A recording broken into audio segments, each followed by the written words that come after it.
Well, good afternoon, everyone. I would like to call this meeting to order and welcome you all here and welcome any guests that we might have online and go ahead and get started today. So with that, I would ask from one of the commission members to do a motion to approve the meeting agenda for today. I move that we approve the agenda as presented. I'll second. David has motioned and Catherine has seconded that the meeting agenda be approved. All those in favor, please say aye. Aye. Aye. Opposed, same sign. Okay, motion carries. Thank you.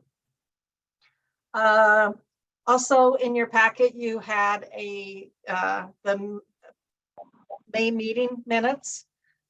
So I'd like to address the motion for approval of the May meeting minutes.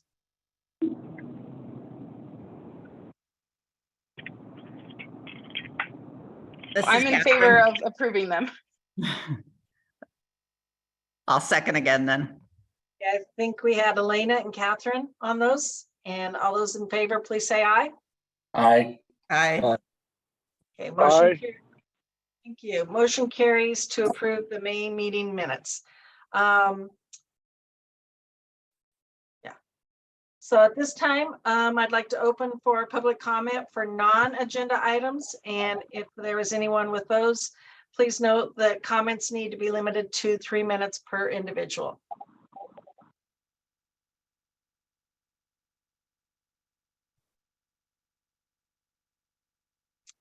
Okay, I don't think we have any public comments today, so we will move on and we'll go to Commissioner's report.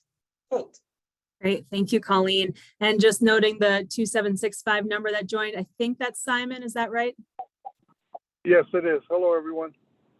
Welcome, Simon. We'll make sure the minutes Thank reflect you're here. Okay, thank you. Great, well, good seeing everybody as always. Thanks for logging on. I know this time of year has just got everybody pulled in a million directions, and we've all been sharing our water updates from around the state. I'm down here in the Southwest. Simon been crisscrossing your terrain down here, and just it is such a breath of fresh air. And I imagine a lot of you are feeling that. Driving by McPhee, seeing McPhee full, been on a number of rivers, the San Juan, the Dolores in the last few weeks, just running beautifully. Really remarkable. I was out with Mancos Conservation District a couple nights ago with their board meeting and talking to the Jackson Lake manager, GM. Gary up there has been here 34 years, and I don't think he's seen a year like this in his tenure. So just really trying to soak up what a sweet treat this winter has been, and the spring runoff season for us. I'm not too many in-depth updates because we've got Hollis and Jordan coming up after me, so they'll dive into some of the issues we're moving forward. But I think, as you all know, we're in a kind of critical moment for our strategic planning efforts. We're actually taking all of our various planning efforts that are happening right now, our legislative and budget proposals for this next cycle, our performance plan, our wildly important goals for the next 2 years, and bundling all of those into our strategic vision for where CDA needs to go from here. And while Hollis and Jordan will dive more into these, and we'll have a lot more to come in future meetings in addition to this one, I think you'll see that we're continuing to be really forward thinking and proactive for both where the department needs to be and where we want to be able to put resources, both staff, programmatic, dollars, technical assistance, et cetera, out into our ag communities across the state. So you'll see that start to develop more and more as we move through the coming weeks and really fine tune that strategic plan for the coming years. We've also been doing a lot of work with our staff internally to build this. And so it's been a very collaborative vision that we've been building upon. And I hope you feel the same way. We're going to have some time today to discuss and get your feedback, continued feedback on where we're headed. But just know that we are constantly taking in feedback, making sure we're responsive to what's actually going out there in the world, in the communities that we serve. We've got a few exciting positions coming up that you'll see posted in the coming weeks. We are finalizing our job description for an ag water advisor, which we got through this legislative session. That's a big one. That person is going to have a very cool job, in my opinion, of working on specifically on water issues, representing CDA, representing ag, and really helping support our communities, both from a sort of strategic policy level, and also how do we help again in that transition support for any farmers or ranchers who are looking to adapt or change or enter a new market, whatever that might be. And that really links up with the 2 climate marketing specialists we'll be hiring this summer. We haven't posted for any of these jobs yet, but still working to finalize the postings and the position descriptions. But you'll see those coming out too.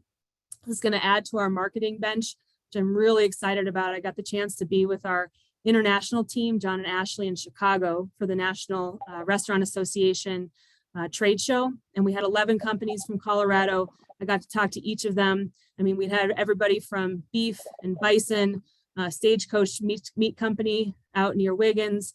We had a vegan cheese company. We had a spice company, a co-packing company that makes everything from pot stickers to all sorts of other appetizers we see. Local hot sauce. I mean, you name it, we are bringing these companies out into the world to do business. And so we're going to be able to do more of this, tapping into Colorado's works around climate, soil health, and water. So you'll see a lot of those coming down the pike. And now that we've got our Climate Smart agreement signed with the USDA, we're going to be hiring for a lot more soil health positions around the state as well. So more on that to come, but really exciting things. A departure from CDA that is of note for you all, Doug Caskey, who has run our wine board for a long time, is retiring at the end of this month. And so we are hiring for the head of wine, essentially, at CDA. Obviously a very fun job getting to promote the wine industry and put on the Governor's Cup event and a whole host of other events out there across the state. But you'll see hopefully some news on that as we move through the hiring process. And if you know anyone, send them our way. Let's see, we're also, I'd say, you know, through all of the work that we're building with these new programs that we've discussed before, and I'm sure Hollis will mention some of this, we're really focused on how can we not just build these programs, but develop new partnerships while we do them. So we've been putting a lot of energy into that and making sure we're showing up as a good partner, but also just doing a lot of self-reflection on how to enter into new communities that we haven't previously worked with. Ag worker community is a great example with Aldo Parra, just doing fantastic work. Our community food access team is doing the same with small business retailers, really diverse communities that we're engaging with and really trying to build those partnerships. So I'm excited about what that's hopefully going to bring the department as we do this, but just know that I think we're as much invested in the process of building these programs as we are in the outcome of what we do once the programs are built. We're also doing similar work with both the Ute Mountain Ute and Southern Ute tribes, primarily through the Colorado Commission of Indian Affairs. Really excited about that. We've actually asked for a consultation with both tribes. And Simon, want to make sure you know that as well. 2 questions that I have on the table. I've been working with Catherine Redhorse at CCIA. One is tribal liaison position for the department. We don't have one right now. I'm serving sort of as an interim in that position. But I'm curious what would make a successful tribal liaison for CDA. And then the second question is around programmatic engagement. We've had interest from our team in partnering with the tribes, but we're certainly not going to create something without having real dialogue and trust building with the tribes to see what's actually meaningful and if partnership is desired. So we're working with CCIA on sort of next steps there, but very much looking forward to building on that foundation. Okay. Thank you. Last few, oh, I'm sorry, is that Simon? No, go ahead. That sounds really great. Thank you. Great, thanks, Simon. And we'll obviously be keeping in close touch as that evolves. We're working on dates, I think in October for an in-person consultation in the Southwest, but very early on in those discussions. So to build off of yet, but we'll keep in close touch. And then just lastly, looking forward, I know Bethany's on, so I don't want to steal her thunder, but we've got a number of very exciting, rather large events coming up over the next 3 months. And many of you are a part of these. The first one coming up in just a week from today, we pulled together a 4-day Green River trip. This is something that we have done with our insectary team and the National Park Service. We bring volunteers out to do riparian restoration, learn about the river, and connect with each other in a way that, in my mind, is only possible when you're on a boat running rapids together in the middle of the wilderness. So we expanded that collaboration to reach more people. So we're actually bringing a state senator down the river, a member of the Joint Budget Committee, who is very key to the purse strings of the state and to the department. We're bringing the GM of the Colorado River District down. Catherine is joining us, and so glad to have you and have a rancher perspective on the river. Chair of the Colorado Water Conservation Board is joining us, and a number of other folks, including staff from, of course, Park Service and CDA. So, to me, we all have to work together on land on really contentious and tricky issues. And when you get on water, and it's sort of a great equalizer. And I'm really excited for what this might do for putting this brain trust together around solving some of our big problems, while we also put a lot of sweat equity in on river restoration. Looking out from there, the end of July 23rd to the 26th, we have our WASDA meeting we're hosting in Denver. So we're bringing all of the Western State Departments of Ag to Denver for 3.5 days of panels, business meetings, discussion, field visits. I want to say thank you to Nick so much for helping us host. We're so excited that you're part of this and we get to see the work that you're doing out the Lowry. And you'll all, if you haven't yet, you will get invites to this event as well. I should mention that one thing we're doing this year, this is an annual event that rotates, but one thing that we're doing for the first time is we created a Next Gen Scholarship. So 10% of all of our sponsorships are going to supply 6 scholarship recipients with total expenses paid trip to WASDA. So we're actually just working through finalizing that. And we're going to have likely 6 young people from all over the country joining us in Denver in July. And then lastly, for the radar, we'll have in August, many thanks to David for helping us put together the Northeast Climate Resilience Tour in partnership with DNR. Can't wait to be out in your neck of the woods, David, for a couple of days with hopefully a number of legislators and other statewide and local leaders. And then of course we have State Fair coming up. You might want to say it's far away, but it's really on our end coming up very quickly. And we'll have a lot of special events, Centennial Farms and Ranches on that first Friday, Governor's Plate on that Tuesday, the first Tuesday of fair. We're going to get a lot more information out there, but make sure that you're penciling in that last week in August for State Fair. And then we're also hosting our National Association out west up in Cheyenne. Our partners to the north in Wyoming will be convening all of the country's ag commissioners to keep on those discussions around how we're all tackling some of the biggest issues and probably talking a lot on Farm Bill as well. And lastly, Colleen, looking forward to you hosting us in person in your neck of the woods in July. And with that, I will hit pause and happy to answer any questions if there are any. Hey, Kate, I just wanted to bring something to your attention. So I've been talking to multiple groups about the technical assistance for the community food access technical assistance program. And we're having problems getting a nonprofit involved in food that wants to apply just because they're slammed right now with their own programs and they think administrating something else just doesn't fit on their plate. So, I reached out to numerous people and we tried to encourage Nourish to do one for the whole state and they didn't feel like they could. So just sort of, there might not be any applicants from the West. And I think maybe extending the deadline so we could chat some more and organize a little bit more might be necessary in there. Yeah, Colleen, excuse me, I was looking at Colleen's face. Catherine, that's very good to know. And I know Hollis has been working on this one too. Hollis, anything to add? Yeah, thank you for that, Kathleen. We are kind of aware and watching the situation. We are hopeful. We know we just, it closed 47 minutes ago, but we did get applicants, which is good. And we also have other flexibility, particularly with the new tax credit that came in as well, that we should be able to find people to do the technical assistance and outreach around Colorado. So thank you for bringing this to attention. But yeah, we definitely are focused on this and happy to connect with you offline on this as well.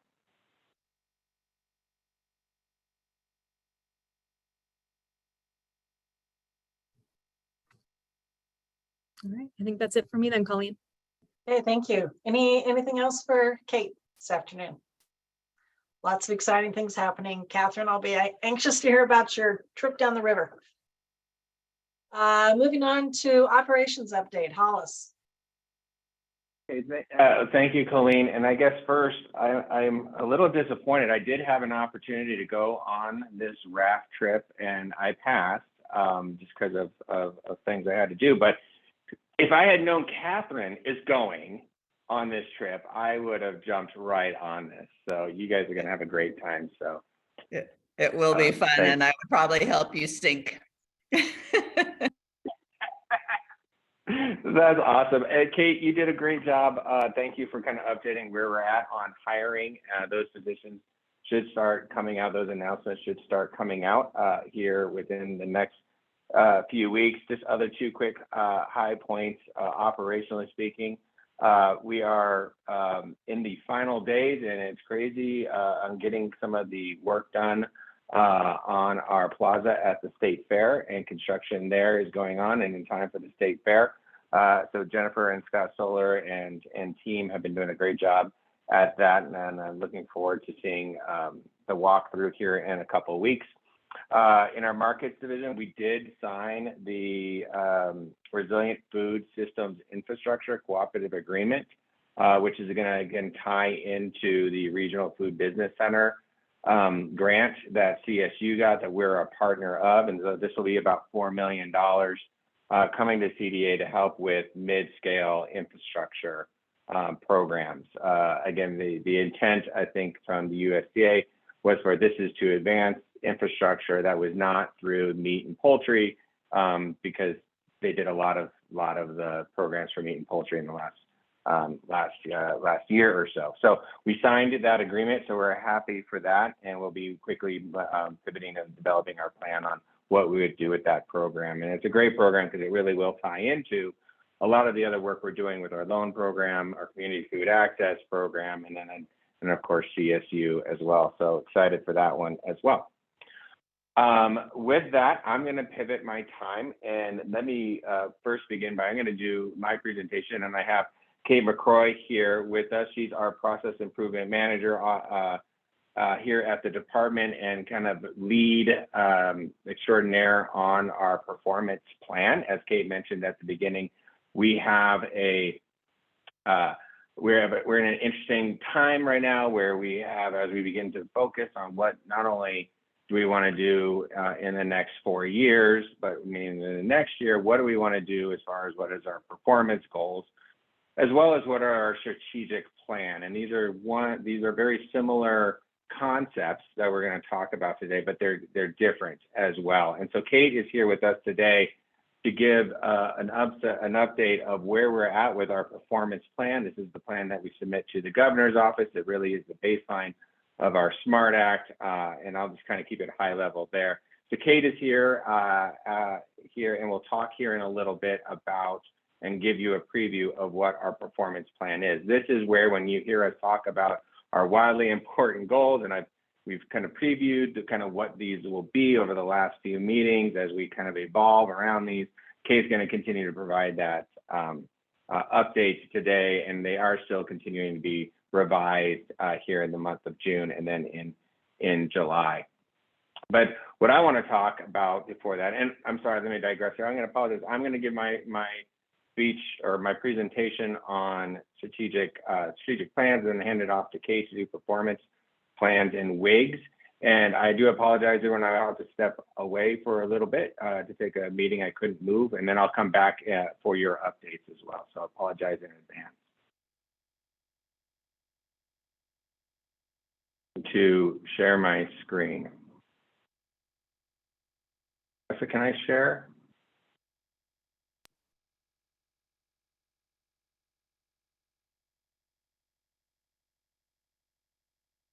Can everyone see my screen?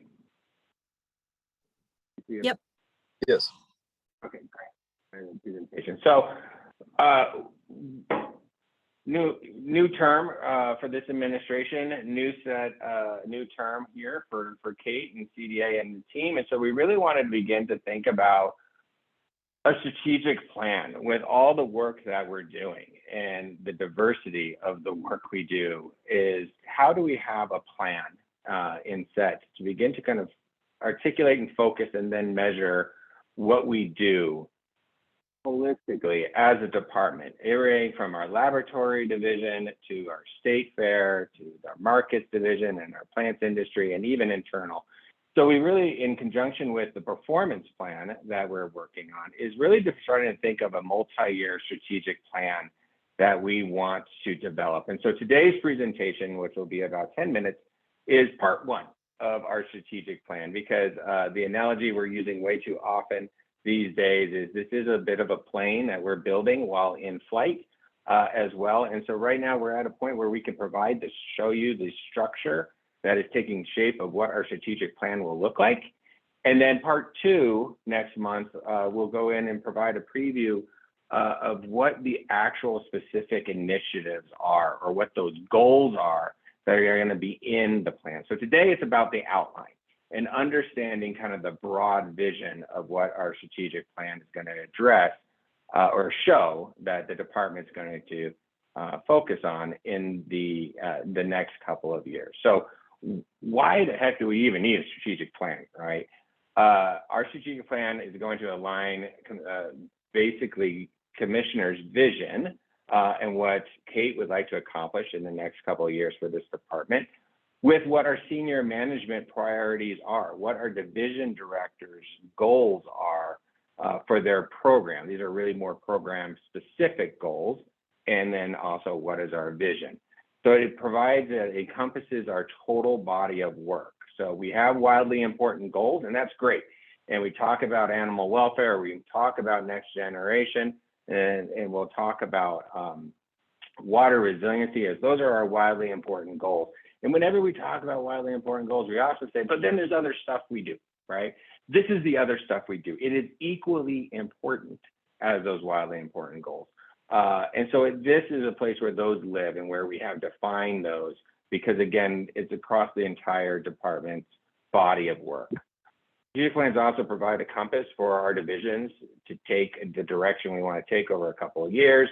We have flexibility in the strategic plan to add and modify projects as things and issues evolve over, from one year to the next. It's going to help us really balance our workload and resources and identify what those resources are we're going to need, whether it's staffing, operational needs, IT needs, communication needs. It helps us plan in advance to get those resources before we need them or right when we need them, so we have them. It also is going to unify our department work while it's going to unify our department-wide, our work that we do.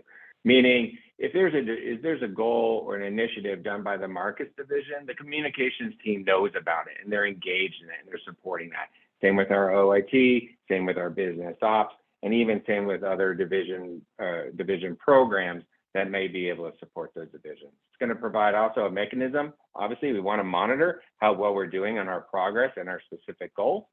And then also what's great about the strategic plan, and Jordan can maybe touch on this on his updates, is it really is going to provide a tool, a forecasting tool, if you will, to make us or allow us to be more proactive in our budgeting, cycles, as well as our legislative needs as well. So again, today, part one, I'm going to show is really just the structure of the strategic plan. This is still in draft form, but when you look at a strategic plan tearing down, we start with direction. And we have 4 directional themes, if you will, for our strategic plan. These are very broad and very high level. And within each directional theme, we have pathways. And the paths represent the paths really define what are the specific areas that the CDA will focus on? What are the topics we are really diving into and leaning into? And then with every path, we have an objective, right? We have a vision of what success looks like. And again, this has come from a number of meetings that we've had internally about, real conceptual brainstorming meetings of vision of what we want to do for the next 4 years. And again, I'm bringing this today to make sure we calibrate and get feedback from the commissioners, Ag Commission. And then under objects, and this is our vision of what success looks like, we have goals. And these are specific division program initiatives with measures to achieve our objectives. So this is where the world of where our division directors and what they're working on and what they have to work on, whether it's a legislative mandate or a federal grant that we're working on. This is the detail, right? This is the rubber meets the road. But it begins to align back up to what success looks like in that area and what is that pathway we're going through based on the themes that we want to focus on. Diving deep into kind of each one of those levels of our strategic plan, we want to talk about the direction. Again, think of these as themes, but we have 4 themes, 4 directions. We want to talk about environment and animal health, markets and economic productivity, people and community, and then it's an internal one, that 4th one, which is really operational improvement. And so I'll touch a little bit now into each one, talking about what the paths are, as well as what the objectives.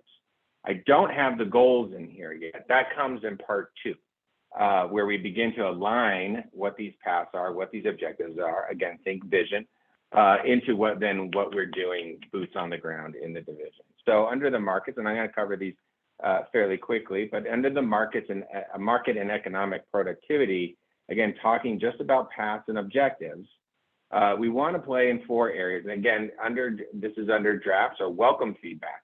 But really where we want to play in this broad directional theme of markets and economic productivity, international expansion, supply chain expansion and access to healthy food.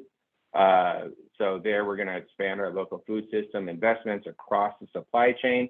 As I mentioned, that cooperative agreement, that resilient food systems, the Resilient Food Systems Initiative cooperative agreement we just got, this is where that would live, right? We'd expand our marketing and our promotion of Colorado producers, think Colorado proud on this one. That is our objective, is to advance that program and other things as well. And then also, as Kate mentioned earlier, this is where we'd focus on building climate smart marketing promotion. Again, climate smart marketing promotion is the pathway we want to go down. And our objective is we want to provide marketing tools and assistance to producers incorporating climate smart practices. Under that will be the goal of what we want to accomplish within the next year or 2. The second directional theme is people and community. Here is where you see the equity and diversity in agriculture and the objectives and the pathway we want to do in that space. How do we advance access to land and capital? Generate next generation of ag leaders, tried and true, and then as well as assistance in mental health. Again, those are our pathways, and then our objectives are there below. Just looking at the 2 themes between marketing, economic productivity, and people and community, you can begin to see that we are doing a wide range of paths and objectives, just out of 2 out of the 3 themes. Again, because this will encompass the entire department in 8 divisions and the commissioner's office. Directional theme number 3 is environment and animal ag. This is obviously a big one. And so when you hear this, we look at the pathways. Again, what are those areas that we're leaning into as an agency in the next couple of years? Renewable and energy innovation, expansion, regenerative agriculture innovation, emergency preparedness, something new this year we're looking to advance. How do we advance our emergency preparedness on a number of fronts? Water resiliency is big, animal health and welfare, and supporting plant health. Incidentally, in each one of these directional themes, there is a wildly important goal placed within it. And in this one, you actually have 2 wildly important goals that Kate will we'll talk about here in a minute, which is water resiliency and our animal health and welfare. So you'll see, again, there's beginning to be a tie-in to our strategic plan, to our wildly important goals and our performance plan. And finally, we have a 3rd directional theme. This is an internal one. We always want to make sure we're improving things internally. And so these are areas or pathways that we're going to be focusing on, which is, we have a number of capital investments that we are doing, particularly due to things that have passed recently out of the legislature. We want to basically make sure we focus continuously, always focus on employee engagement and retention, and that's through our human resources unit. Again, advancing EDI internally, improving our standards of hiring and onboarding. Those are going to be the focus, at least for next year. Business operations. So this is our finance area, and we want to make improvements to how we make efficiencies in our business processes. Communications, really looking at how do we expand the diversity of our audience and our outreach to communities, maybe to stakeholders or communities that we have not touched before or have not heard of CDA. There's the Employee Action Council Advancement. This is the group of CDA employees that provide assistance in providing feedback on some of the larger directional work that we do here at the department. And then we also want to make sure we improve investigations and inspections from our various regulatory programs, whether it's from the ICS division, the plants division, the brands division, the markets division. All of our divisions are constantly thinking about how can we do better in our inspection process. And so we'll be looking to make an overall operational improvements there. So those are the 4 directional themes with our pathways and then the objectives. And again, the goals are coming in part 2. Our next steps, we're going to continue to fine tune these priorities with our senior management leaders, doing one-on-one engagement. And we've already been doing this work a lot with them in meetings on those goals. We have those goals defined, and it's not included here yet. We're going to establish a draft of the strategic plan. We're going to connect again with the performance plan and the wildly important goals. And then next month, basically, we'll come back to you. I'll come back to you and give you part 2 of this fabulous presentation that shows you what the goals will be. And then senior management will also review those plans in full at our upcoming senior management retreat.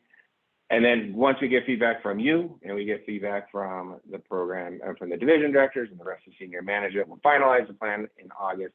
We'll work on a communication, and then the work actually begins, right? We then have to begin scoping those key projects, those 3 goals that we have coming for this next fiscal year 24, and then begin to build the monitoring tool.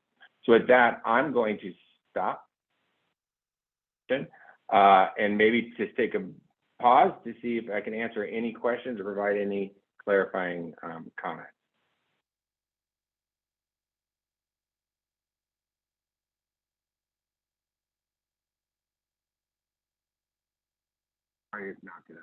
Everyone understand, big thumbs up from everybody, and we'll move on.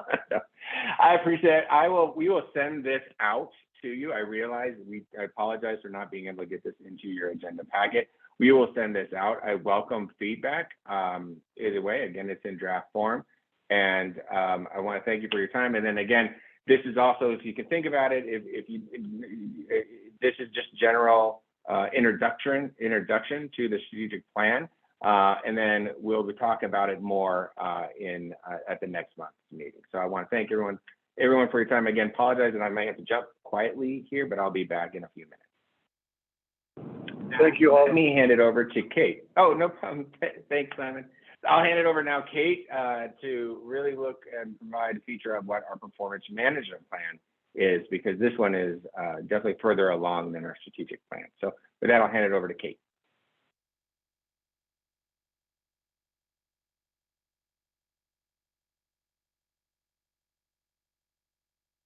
You there? Can you guys hear me okay? Yeah, we can hear you. There we go. Oh, okay, thanks. Sorry about that. I got to unmute twice. So thanks everybody for the time today. This is a great connection to what Hollis was just talking about as far as strategic planning. And we're going to focus for the next 10 minutes or so on CDA's performance management plan. First, I'd like to take just a quick couple of minutes and kind of let you know where we are currently.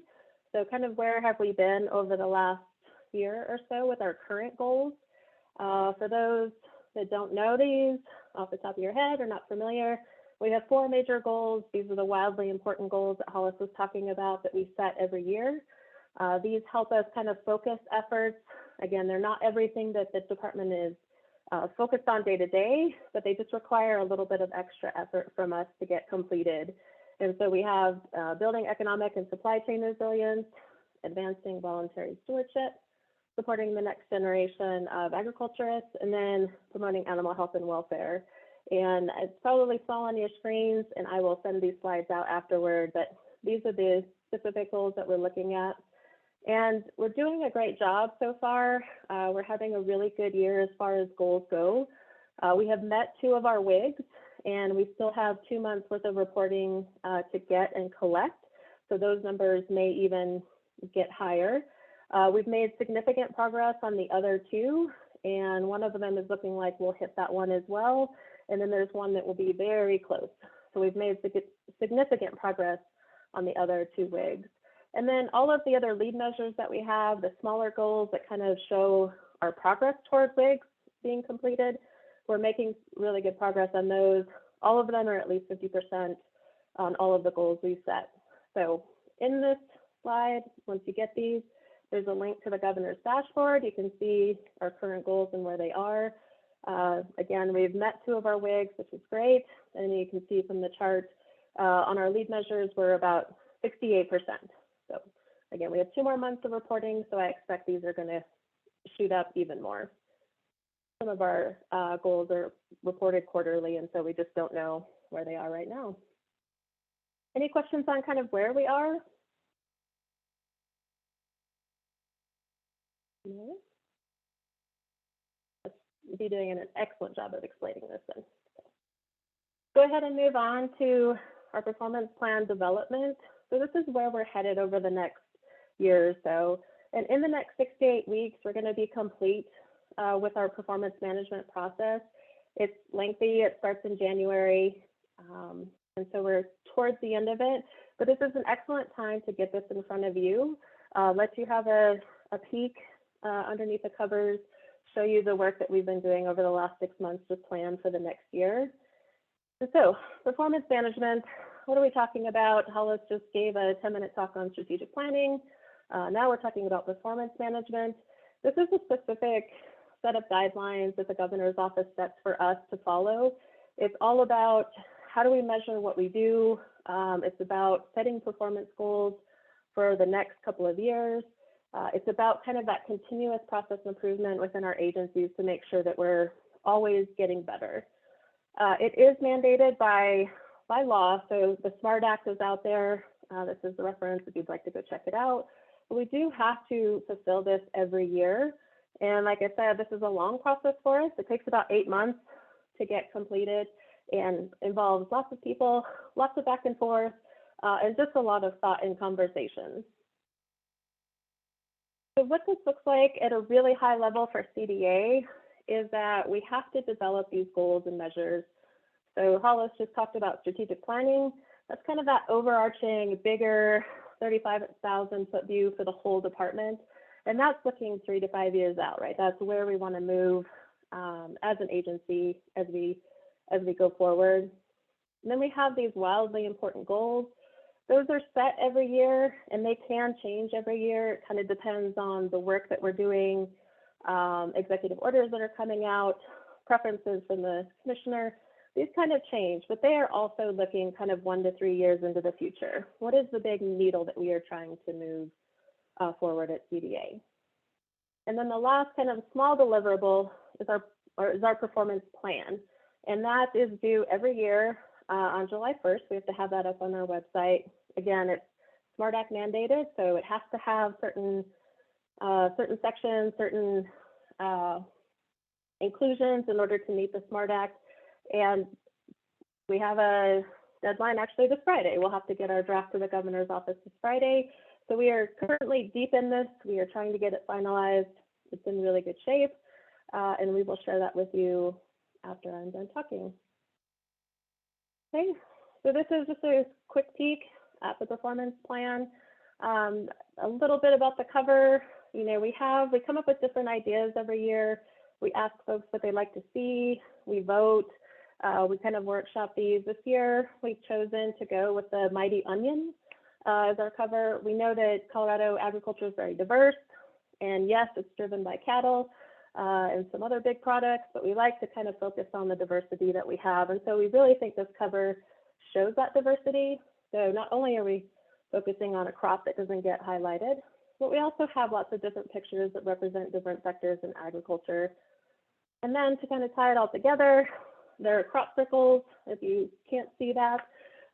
They're kind of modern take on crop circles and just reminding us of the water that kind of ties agriculture together. So if you have any feedback on the cover, if you have any ideas on how to make it better, I'd love to hear them. But this is the direction we've kind of decided on, at least for our first draft to the governor's office. And big thanks to our comms team, Tom Lipitsky. They write, they edit, they give perspective. And so this is not possible without a lot of people coming together. So I can't wait for you all to see it. Please read through it. Look, if you have any feedback on how to make this document better, I am all ears and I am always trying to make it better. So please let me know how we can make it better. Any questions? And I can't see the chat. Are there any questions for me coming in the chat, or is that something different? Yeah, there are a couple questions for you in the chat. The first one is from David. He's curious on the goals that are not met yet and what certainty there is of attaining them. Oh, gotcha. Really great question. The goals that are kind of moving forward are the ones that we haven't met, the WIGs, are economic supply, building that resilience, and then voluntary stewardship. So the economic resilience one, I believe we are going to meet. That was creating 100 unique business opportunities. We're at 97. So again, with 2 more months of reporting, we're going to meet that one. We just can't count it in the win column just yet. The second one is voluntary stewardship, and that is around CO2 reduction, emissions reduction. And we are very close on that one. We might come up just a couple hundred tons short, but we're sitting at 3,800, I think, right now. We're trying to get to 5,000. So again, it's just that reporting. There's a big gap. We haven't hit Q4 yet.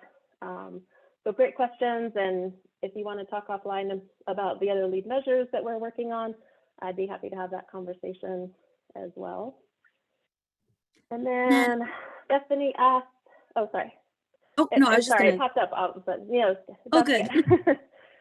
Melissa and I are on the same page. So any guesses on whose hands those are? I think we actually do know the farmer. All of the, or most of the pictures that we highlight in our performance plan are the best in show submissions.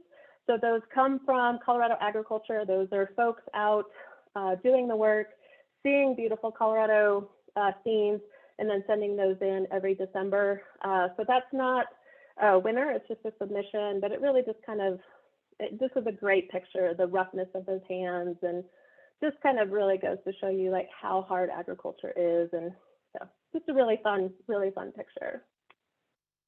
And then Catherine, thank you for loving the cover. So we had 6 others. If you're interested and wanted to vote on those, we could send those out as well, and you could see the different options. That's always the fun part. It's like the tuxedo or the dress you put on. All right.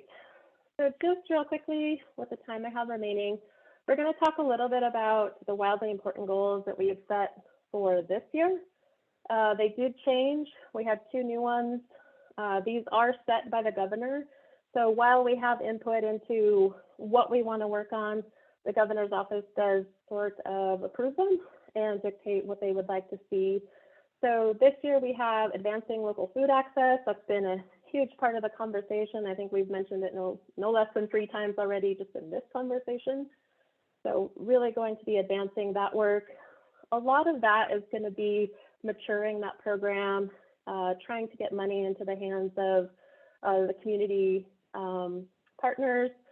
This one is a pretty immature WIG for us, just in that we haven't ever done this work for us. So a lot of the things we'll take on first year are going to be new to us. The second one, this is one that we've had for the last 4 years, and this is supporting the next generation. Obviously, this is going to continue to be important work for us. Our voluntary stewardship goal changed to be expanding water resilient agriculture, right? It's taking more of a macro focus on all of the activities that we need to do to support agriculture. through, climate change and through some of the challenges we're facing being in the arid West. So that one is just a slight modification from an existing goal. And then advancing animal health and welfare. So really, really good goals for us. It includes a lot of different areas of our department. And so we have folks that are really excited to get to work on these goals. I think just in the interest of time, the next 4 slides are all about strategies for each of the goals. There's a lot on here. I don't want to read them to you, but we could just maybe quickly go through each one. And then if you have any questions, again, these slides will come to you. So if you want to dig a little deeper into it, you can. And then these are also in our performance plan that you can read through and understand more of the context. So again, advancing local food access, this is new work for us. This is going to be establishing the program, finding partners, establishing our consortium, getting grant funds into the hands of our partners. Supporting the next generation. This one is changing a little bit just through work at the Colorado State Fair, still continuing our work with the agriculture loan program, and then bringing workforce development more into the fold. So really trying to find pathways, different pathways for different levels of agriculture careers. Expanding water resilient agriculture. This is aligning us with the Colorado Water Plan, finding ways to find those ties, trying to meet those goals, as well as expansion of STAR program, and then again, climate smart marketing program. I think you'll hear that one a lot over the next few months. So expanding all of that work. Then advancing animal health and welfare. This is really creating different pathways for animal health and then for animal welfare. So getting information into the hands of veterinarians that need it to keep their eye open for foreign animal diseases or to help them with outbreaks, as well as trying to help with animal mistreatment and finding, creating a network of veterinarians that can help support law enforcement. So this really, again, just aligns us with a plan that already exists through the BAP as well, and just creating that emergency response kind of framework that we're starting to see here at the department. Any questions about that? If so, then I think I'm maybe under 10 minutes, and we'll get you back to your agenda. Kate, I've got a quick question for you. This is Nick Trainer. On the last slide, you said improve veterinary access, or I can't remember increase the availability of veterinary resources and education. Can you expand on that, or is that still just kind of in process? I mean, have you got any more details into how you're planning on doing that? Yeah, a lot of that work is driven by our animal health division, and I think the concept is that there needs to be just a really good framework for emergency response. But then we also have the other side of, best practices for animal care, animal husbandry. So they're really thinking about what types of resources can they get into the hands of veterinarians, law enforcement, stakeholders, producers, to just advance that work. So I don't have a ton of details, but I would love to pass that question on to Maggie and Morgan, and we could follow up after this meeting with more information if you'd like. And then there's also just a little bit more context in the performance plan around this goal. So there might be some paragraphs that kind of explain what they're trying to do and why they're trying to do it. But it's a great question. I don't have exact details about which resources are being created because those are still just in the works. So. Okay, I was just curious. I'm getting a lot of feedback from producers in the community, and this large animal veterinary issue in rural Colorado is getting to be pretty serious. I know several people that couldn't get their bulls tested this year. It's a pretty big deal. So I want to break in here a little bit, Nick. I've been hearing a lot about, especially since the rules for antibiotic use in food animals and in animals are not going to be allowed over the counter sales anymore. So I've been hearing things as well. Maybe, Melissa, we should have Maggie on at one of our future meetings just to talk through some of this and to give, I know there's a proposed bill for the next session of our legislator to try and solve some of these issues. But again, that's a little ways off, Nick, and I'm not sure if they really have an idea of how bad the problem is. Yeah, those are great. Oh, sorry. Sorry. I just was going to jump in on that. Thanks, Catherine. Thanks, Nick, for bringing that up, and also Catherine for the antibiotic issue, because they've been hearing about that as well recently from some especially small beef producers and some of the challenges there. I do want to say, in terms of kind of the veterinary shortage, it spans kind of all areas. It's significantly worse in rural areas of the state, but even in urban areas, there's a significant vet shortage. We've been having conversations with some of the legislators that are very involved and concerned on this issue, as well as the governor's office, on how we might be able to best address these. And so there's a lot of ongoing conversations around that. So I just want to make you aware of those. And, particularly, one of the champions that Dr. Baldwin and I had been talking with a lot in the legislature this year is Representative McCormick, who is a veterinarian herself and the chair of the House Ag Committee. So we are looking at solutions. Just to be quite frank, there's no easy solutions to this challenge, but we are looking at it right now and are very open to hearing from everybody about ideas and how we can address this going forward. And then with regards to the antibiotics, Catherine, I think it would be great to have Dr. Baldwin, if she can join us next meeting, just give a kind of quick overview of the new federal rules that are going in place, and maybe just have a little bit of a quick roundtable discussion on that. I just wanted to say really quick that I know Maggie cannot join us at the July meeting, just because she does have a conflict, because I asked her for something else already. But I do have her already set up to come to our September meeting to give us a briefing on another matter. And so we can definitely incorporate that into it. Yeah, and then in the meantime, maybe Catherine, I can connect with you offline and give you a little bit more information about my conversations with Dr. McCarty and as well on this issue. And then if anybody else is interested in this, you can also reach out to me directly. And Elaine, I see your hand up, so I want to make sure you get a chance to chime in on this as well. Because I don't want to interrupt anyone talking. So, yeah, I don't know if this is relevant, and I don't know if it applies on the state level, but we down here have had a really big problem with, especially dogs coming and killing livestock and actually putting people out of business. I know a guy who he sold out because he was just he went to the county commissioners.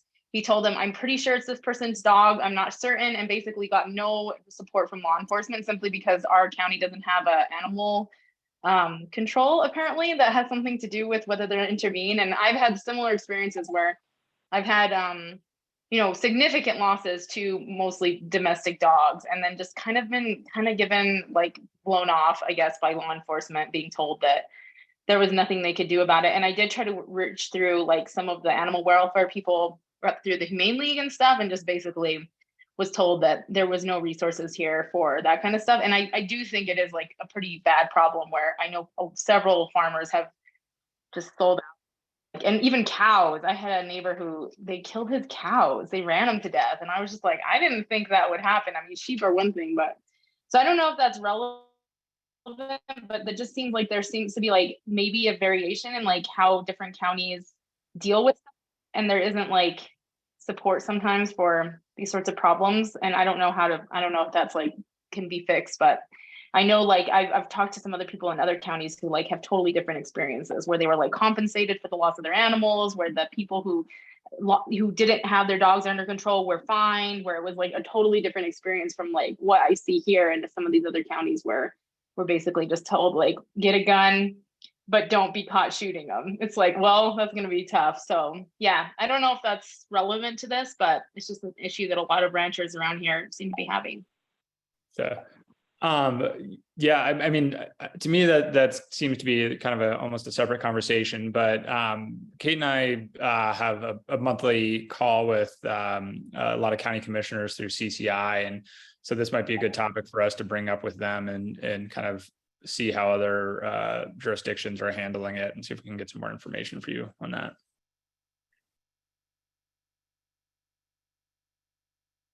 And what I've been told is just because certain counties don't have control, and that's where the kind of the problem. Elena, this might be also something we can connect offline with, particularly with our BAP program as well. They have a great relationship with law enforcement. They deal with this a lot, working with law enforcement counties that don't have animal control units and are short-staffed as well. So we're happy to look at this and we'll connect. Maybe I'll take the action here to connect with you and Maggie, who oversees the BAP program, and the staff, and we can look into this matter if that helps. This is Colleen. Elena, I'll come back to that and give you a comment in just a minute. Kate McRoy, I did want to ask you, just for clarity, maybe when you're talking about percentages of how you're reaching these goals and the achievement of these goals, I'm assuming it's through the SMART Act, that's your measuring tool when you say 68% has been attained and those kind of things. And it's set on your objectives? That's based on, for every WIG that we have a lag measure, which is kind of the big thing we hope to change, and then a lead measure, which kind of supports that. So we track those they all have a cadence, but it's generally every month we kind of update those numbers. So when we're talking about how many goals have we accomplished, it's all based on our metric reporting. That's all transparent to the public. You can see that at the governor's dashboard. So you can go kind of see our plan, see all of the goals, and they have great visuals for kind of where we are in our progress. So yeah, it's all tracking that we do. The programs, the people that are actually doing the work, they provide that data to us. So great, thank hopefully you. That answered your question. It did, yeah, it did. Great, awesome. Probably long-windedly, sorry. No, not at all. I just needed clarity. I thought I knew what your answer was going to be, but I just wanted clarity on that. So thank you. Yeah. Yep. Anything And else? Melissa said she'll send out the slides, so you'll have all those links. Sorry to cut you off. No, you're fine. Anything else for Kate in that direction? All right, Hollis and Kate, thank you so much.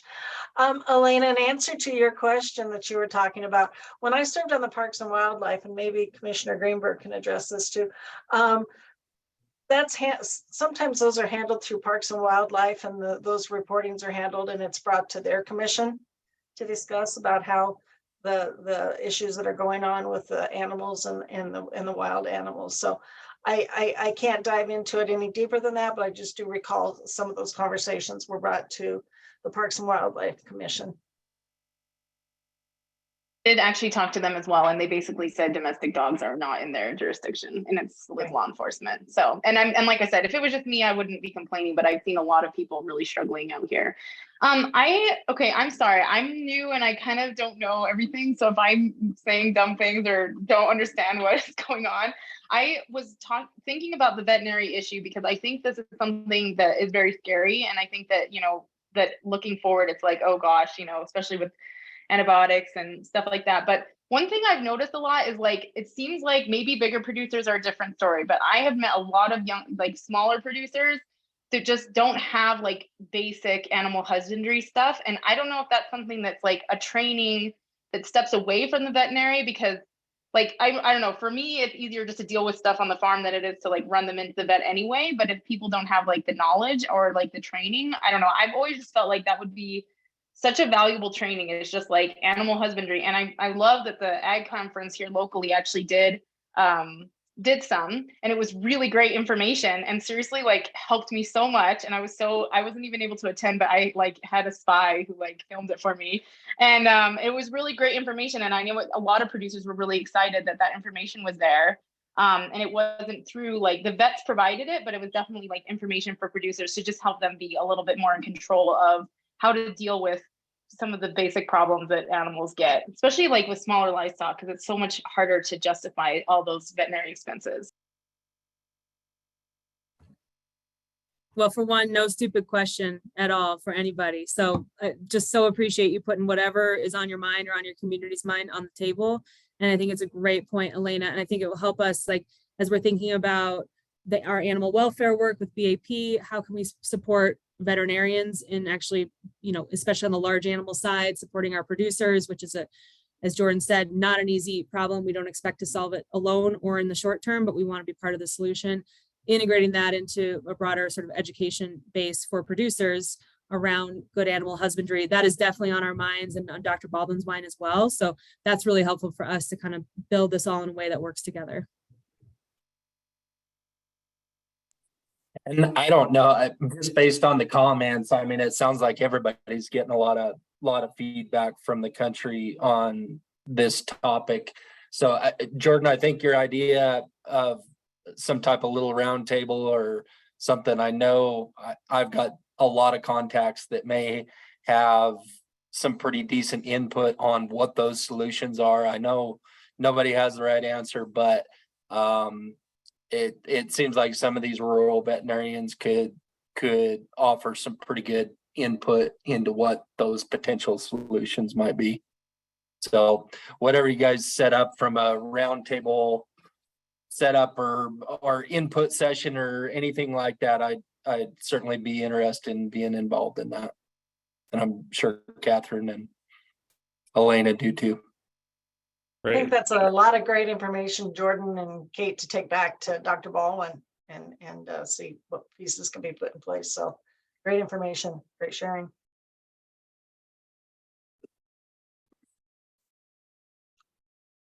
Anything else before we move on to Jordan? Great stuff. Elena, there's never a stupid question. Never, ever. Okay, thanks. Jordan, I'm going to turn it over to you. Great. Thanks, everybody. And I just have a very brief update today. Just wanted to let everybody know that we are right in the middle of working through kind of legislative and budget proposals for next year. So, you know, if you have any specific ideas, you're hearing ideas out there, please reach out to me. But as we are putting these together, you know, and once we are able to discuss kind of what we're talking about internally with you in kind of a public setting, I think you'll see that these really kind of what we're working on really aligns with our strategic plan that Hollis just went over. And that's really one of the, as he mentioned in his kind of overview, one of the big benefits of that is it really is going to help guide kind of our other work, and especially our legislative and policy work.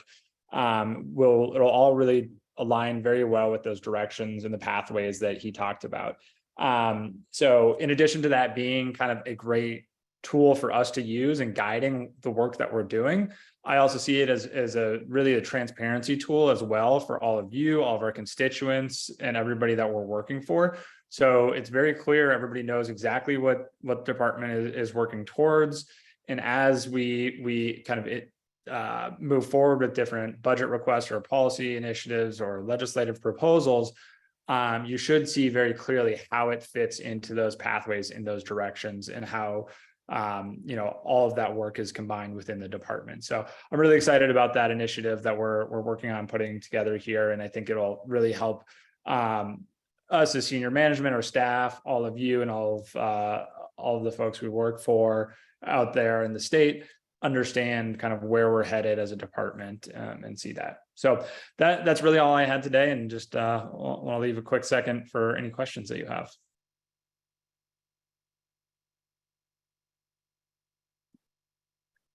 Well, Seeing none, as always, please reach out to me individually if you have questions, comments on, legislation, other issues. Just like Hollis, I got to jump to the meeting that he's on. And then I got to run to Denver for another meeting. So unfortunately, that's it for me today, but it was great to see all of you and hope you have a great rest of your meeting. Thank you, Jordan. Thanks, everybody. See you soon. Bethany. Well, good to see you all. I think Kate pretty much did steal all my thunder, but I've got a couple of things I can slide in. No, it's really exciting. It's been a lot of crazy planning for the raft trip in WASDA. And I do want to thank Simon for participating on our Innovations in Water Resilience panel for WASDA. That'll be really exciting. And again, also thanks to Nick for letting us invade his space for a while. And I will be following up with you, Nick, here in a little bit. And then Catherine and Kate and anybody who's on the raft trip, if you check your email, I've sent out something for that. So yeah, just trying to keep all the plates spinning and not drop anything.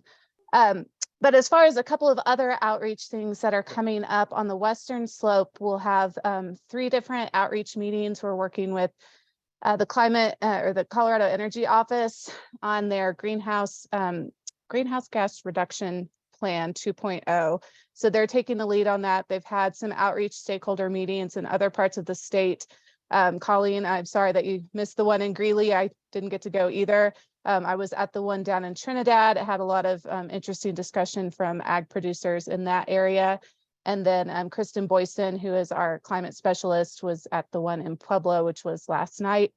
There was not a lot of ag, if any at all, she said there. So lots of work to do with the Climate Energy or the Colorado Energy Office on making sure that our agricultural stakeholders are included and their voices are heard, and we'll keep working with them on that. But the 3 final meetings that they're having that are in person will be on the Western Slope in the next few days. That'll actually be June 20th, the 21st and 22nd. So Catherine, that'll be right when you're out, but I'll shoot that information over to you guys, but they'll be focused in Craig and Steamboat areas. So, and then they will do one that is a virtual one. So I will include that information and get that over to you guys as well.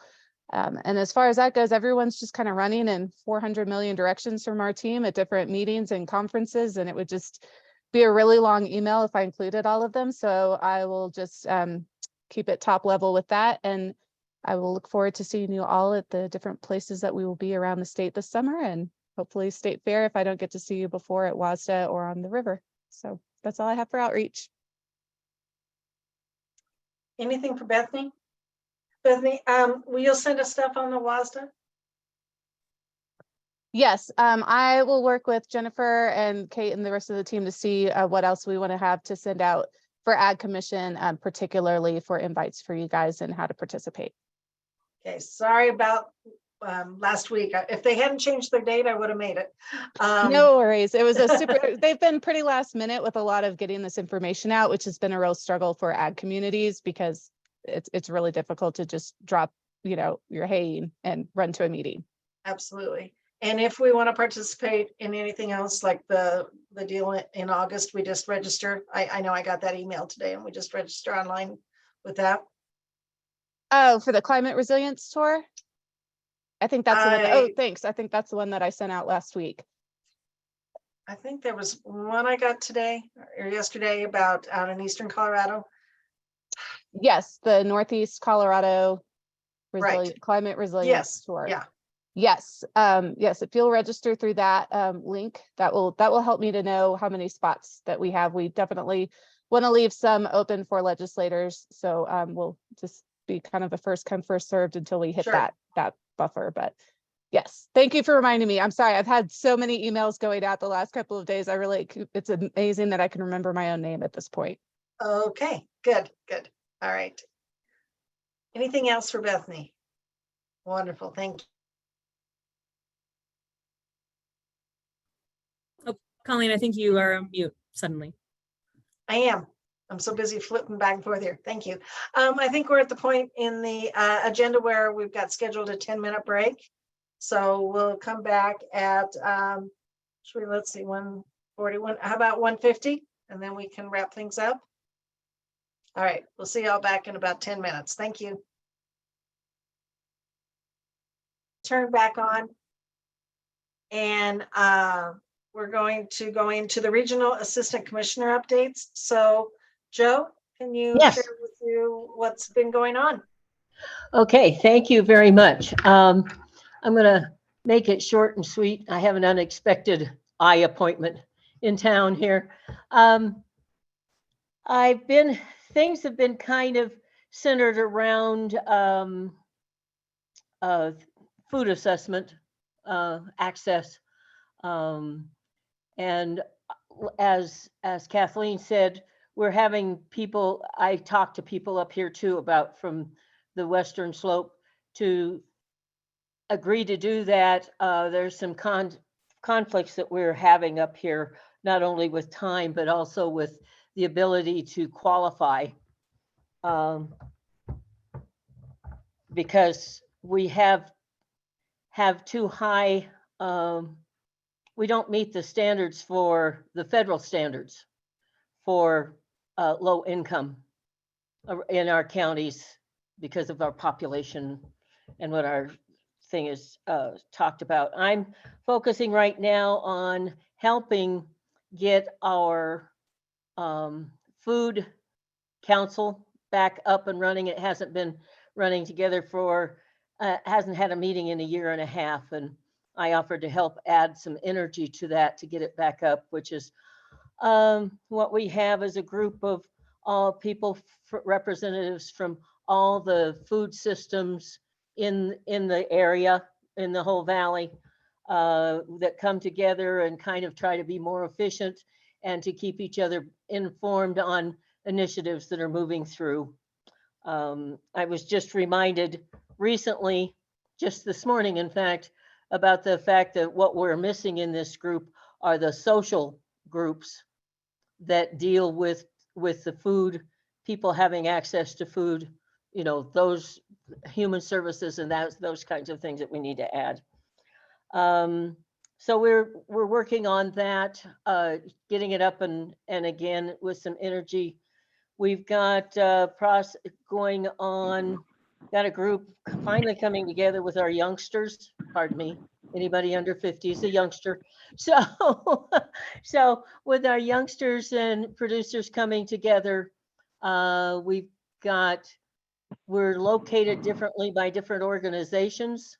And so what we're setting up is to get these kids and provide babysitting, these producers together at the county fair and have a cornhole competition among Farmers Union, Farm Bureau, cattlemen and cattlewomen, young producers at the beer garden on Thursday night. And then we will have a follow-up meeting because what some of the young new producers are interested in is possibly forming a co-op in order for selling their grass-fed meats instead of each person developing their own brand. And we have experience with co-ops here with our Yampa Valley beef. I've got Deborah Fitch, who is interested in talking to the kids about what produces a really good grass-fed beef and the procedures from a processor's point. And that, so we're going to go into that, moving on.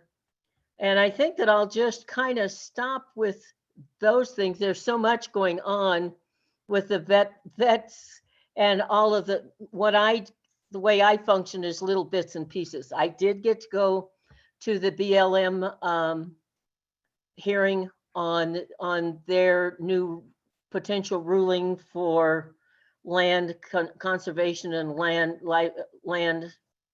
items. I did get to attend the State Land Board Ag Roundtable, and that was interesting in that there were some questions that I had asked them to address that they weren't quite ready to answer yet at this point. So I'll stay on them to find on behalf. Some of them, it's kind of things like if you have a lessee that has to get off the range or would like to get off the range if they're in grazing, or to let a crop field go fallow because of the impact of the droughts or too much water or something like that, is the state land board going to allow for a prorated lease if you don't get use for that land? They haven't been able to answer that question yet, but there are a few things that I've just got a little bit of this and a little bit of that going on. So are there any questions? Or the veterinarian issue that came up recently? I was down in Carbondale and talking with some producers, and they were discussing how their veterinarian, they were having to use somebody that had no experience with livestock.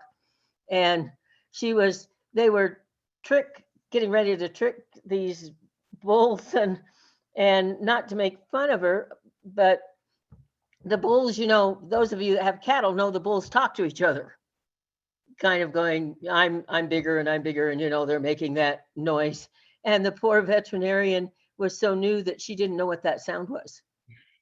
She asked what that sound was. And so my thought was, well, we need to get them out here on the farms and ranches more to see what we do and what it sounds like and what it feels like. Maybe we need to do some ranch tours for pre-vet things. That was just in passing. But personally, if you are going to be, we're preparing for the Cattlemen's Summer Convention, and I will be hosting here at the ranch the dinner for the Leopold Award winners on Monday night.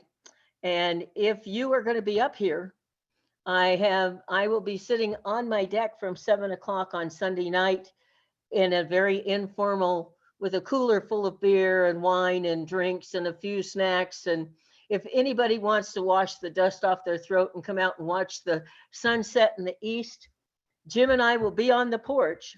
If people are picky about their beer and their wine, they need to bring their own. Otherwise, it's just going to be what Jim likes.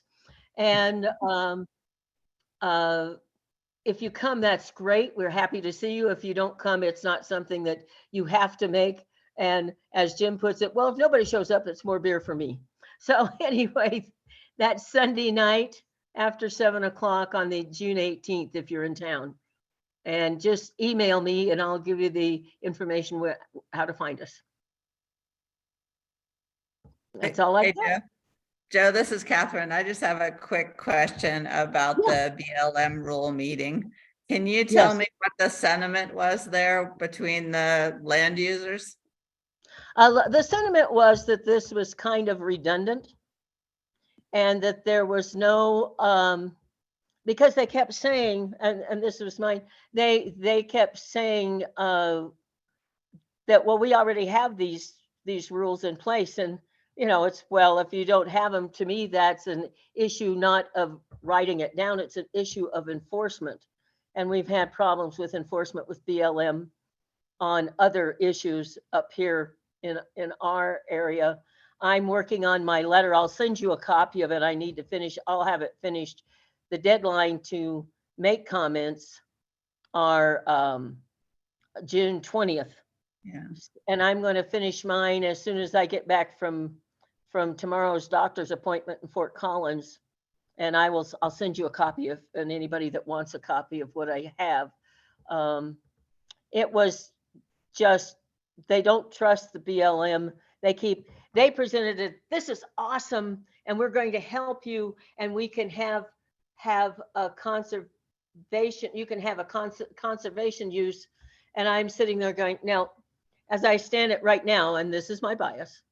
Okay, so it's ranchers, it's the people that already have the easements that are funding this, because half of the money stays with the BLM and the for maintenance, and the other half goes to the general fund, which may or may not be allocated back in lieu of taxes. And we are paying for we are investing our own money in those improvements. And who is going to take a lease to invest their own money in making better improvements than people that are using the land? So there may be some groups, and I don't know, but they didn't just talk about what this conservation lease really entailed. And they didn't talk about they kept reiterating, well, multi-use is what they're looking for, but there is a potential for these conservation uses for land, not excluding other uses too. So we're not too, we weren't too happy. And I sat with an elk producer that's down there from Delta, so it wasn't Thank you. a positive event. It was, Could I ask you another quick question? yeah, So on and I brought this up to Commissioner Greenberg, I think it was our last in-person meeting. It seems like there's not a very good connection between the Colorado State Land Board and the Ag Commission. You would think that there would be a better connection between the two, just because the State Land Board's portfolio is so heavily weighted toward agriculture lands. Do you see this roundtable that you went to? I mean, is that a good enough platform for us to make that connection? Or are there other ways that the commission could be closer involved with the State Land Board? I think it's a start. They haven't had one of these in almost 2 years. And I think it's a start. There weren't a lot of us there. Les and I were both there. The Cattlemen's Association, there was one representative from Farmers Union. There was one representative from Farm Bureau. And I think there was one representative, I remember, I think Austin, from the Colorado Livestock Association. But there were not a lot of representatives from Farmers Union, and Farm Bureau represented farmers in their portfolio. But I think that there's a lot that we need to do to make a better connection with them. There are things that we need to be able to get out and about, but it is a start. And I may show up at more meetings or something like that. You know, you would have been easy if my husband hadn't given up his position as the Cattlemen's Association State Land Board chair, but I could have just gone along with him, you know. But That's very helpful. Thanks, Joe. And I may take you up on the what you're balcony taking to the beer. land board already. I'm sorry, I didn't hear that. Oh, everything flashed out and everybody froze here on my computer. It's been going on and off. But I think it's a start, but I think we need to build a closer relationship if we can with them and find a way to do that. Thank you, Joe. And I may take you up on your balcony beer offer next Oh, Sunday. good. Okay, send me a text. That'll be fun. Talk to you later. Bye-bye. Anything else? Okay, I'm going to jump off then if I can figure out how to make this thing work. Oh, I grabbed the wrong mouse. Bye. Thank you. Thank you, Joe. Thanks for the invites. Yeah, okay, bye-bye. Bye now. Okay. I think we're ready for commission member updates. Who would like to share? I think I'm going to go first. It's Simon, just in case I lose my feed here, but it's worked the whole time.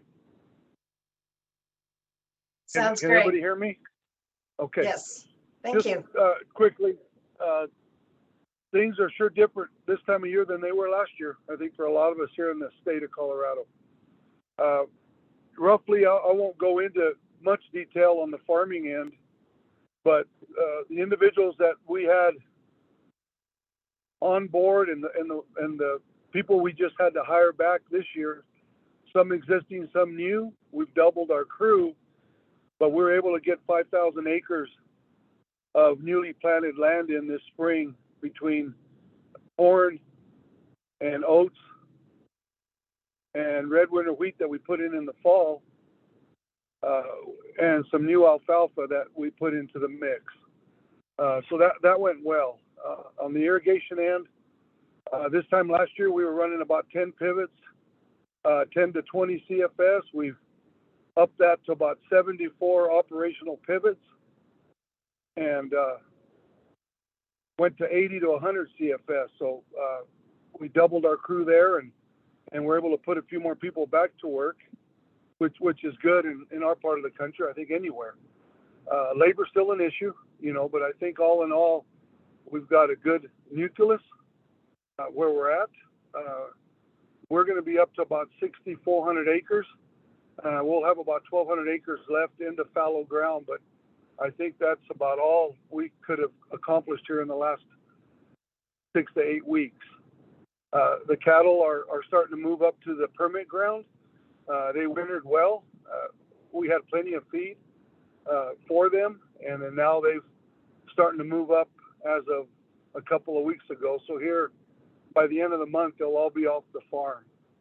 On the micro hydro end, we were able to get our third unit pretty much commissioned between Monday and Tuesday of this week. So that was nice to have that done, and we'll start on the next two this month, and hopefully the other 2 turbines will be in next month in July, and we'll try to have those on and operating here by the end of the year.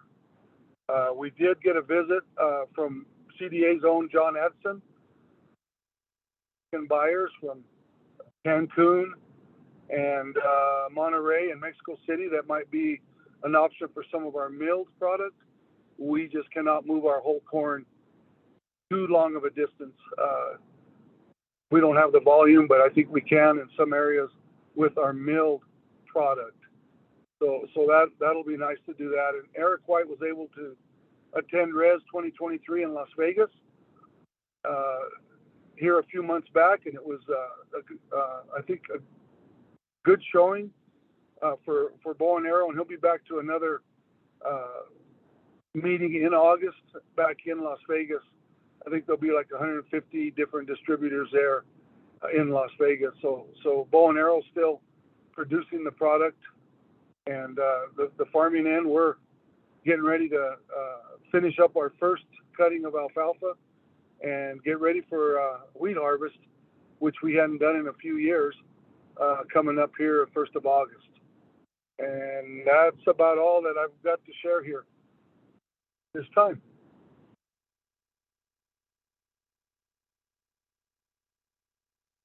Thanks, Simon.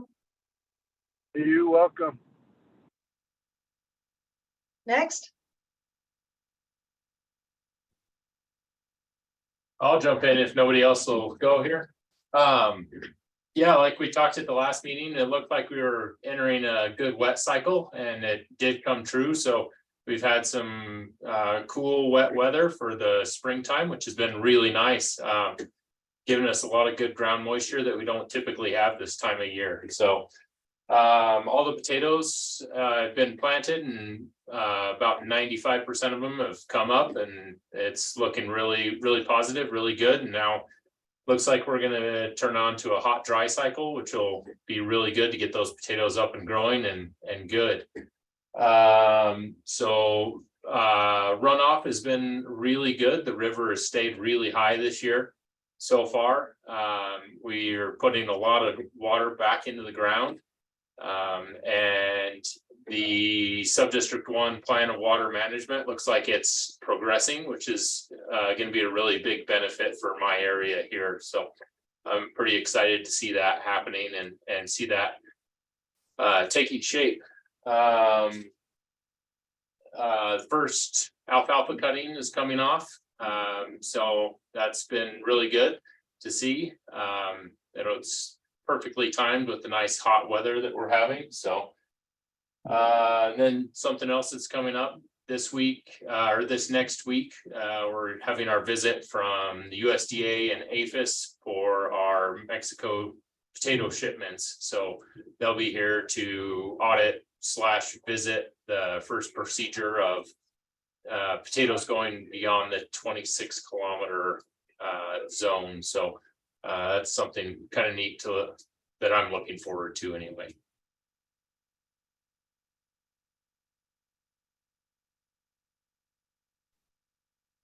So I also apologize for missing the first few minutes of the meeting here. I was kind of got tied up in a prior commitment, so. Thank you, Jeff. Everything Yep. sounds great. Next. I'll go. So it's been raining everywhere around us, but we've gotten like 10 drops, but runoff is high. Everybody's irrigating up a storm and people are getting first cutting wrapped up right now. From the word on the ground, must have been good moisture in the ground because everybody has gotten bumper crops of, hey, I just put up more bales or more weight than I've put up since I lived here. So that's 12 years. And that was with one shot of irrigation. So everybody's getting about the same. Cows are moving to the high country slowly. Mine are going up in 2 weeks. But I noticed that a lot of the fields have now gotten the cows out, and some of the ranches I work with have gotten their cows up into the high country now. Fruit crop looks good. Cherries are starting to come on. So I saw some at the farmer's market last week. Cherries are my favorite. So that's always a big moment around here. Peaches are going to be another bumper crop of peaches. It seems like the cold weather hasn't affected them. I got a message on my Facebook memories thing that last year, the temperature was 102. Our temperature here was only 79 yesterday. So everybody's sort of enjoying cooler weather for the beginning of the summer season. So that's nice. Corn planting seems like it's a little behind. Past years, I think our corn was well over knee high now, and some of it is just emerging. So I think that the cooler weather has slowed that down a little bit. And also, as I look around, definitely more wheat than corn, which is unusual for this area. I think people looked at the disruptions in the wheat supply chain and planted more wheat in our area. Other than that, I'm working on grant writing. We're putting together 2 of the meat capacity expansion grants, so the local food grants. Also got in the new LFPA program grant for our group of ranchers here, and have reached out to people in other states to help them work on theirs as well. So I think that program is really successful, but we're not filling a need. The need in food assistance is just so huge right now because food is so expensive that I feel like, as much as we're doing, we could do 3 or 4 times as much and still, maybe not meet all the need. So that's a little disheartening. Other than that, I don't think there's any. Oh, I'm really looking forward to the raft trip. That was kind of a surprise, but I managed to put it together, and it's coming at a really good time when I can kick back a little bit. So it'll be fun. Thank you, Catherine. I contemplated the raft trip. The last time I went rafting, I fell in, and it was May 5th in the Colorado River, and it was freezing. So I thought I didn't want to make that repeat performance, but you guys have fun. Who would like to share next?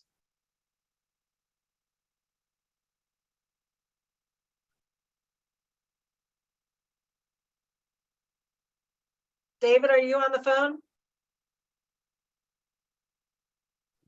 Yes, I am. I'm still writing a few notes here, but Oh, okay. yeah. Do you want us to come back to you? We'll come No, back to you. I can jump in here. Okay.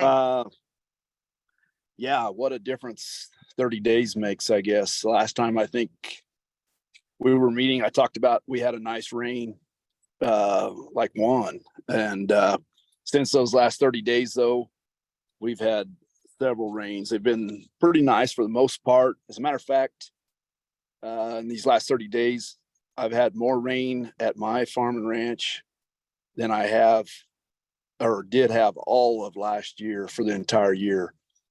So it's looking, we're getting a good start here. Unfortunately, in a way, a little bit late, I guess, if you will. I mean, it's good, but we really culled hard this spring with our cattle herd, anticipating a drought again, just no dry matter out there. So we took a lot of cows to town, cut our numbers back, which, now with the rains, we're going to get more forage. Hopefully we can keep some for next year. But if this would have came about 30 days quicker, we would have been able to take advantage of this cattle market being really good this fall like it is now, and selling some pounds. where we had to take them early. We were just selling, the little baby calves instead of our big feeder calves. With that being said, a lot of these rains have been timely and nice, but we have had some hail out there. We've actually had a couple of wheat fields that were 100% totaled out. So there's some spotty storms like that that's been happening around too. Vegetation's getting very tall in the road right of ways, which would be very nice to hay it, but been reaching out to CDOT and our counties, and there's no protocols for that. So I think that's something that we ought to get addressed. I think we could help them, save some mowing expenses and things like that if we were able to help them out with hay and stuff like that. Out our way, a lot of edible beans are going in currently if they can get in some of the fields due to the moisture. Finishing up green chop, about 2/3 done with that locally. And first cutting is coming to a close with the people that have been able to do that on time. Like Catherine said, we are short on heat units for crops. They're all very small, but the emergence was good with the moisture and things like that. So we'll be looking for some sunshine, which I think is coming the way the forecast looks. And believe it or not, we're even seeing some wheat rust out there in some of these rains. It's just kind of keeping things wet, damp, and things. So we're seeing some rust issues in some of the wheats. I was excited a week ago Saturday, actually got to host Governor Polis coming out and signed a House bill on a Saturday. We were able to host him out in one of our cornfields. Thought it was a great setting for that. It was with the Ogallala Aquifer. Other concerns going on out here, still concerned about those interest rates rising. Obviously expenses from the interest rates were more than double, and our costs of production on the interest rate side. Still having supply issues with parts and things. A lot of things 6 to 8 weeks out when you need to get some parts, and sometimes as much as 3 months. Just seems to be way too crazy long. After this pandemic and everything, I don't know what needs to happen to get those parts on time, if the suppliers are still short labor or what's going on there. But sometimes we got machinery just sitting, waiting for parts.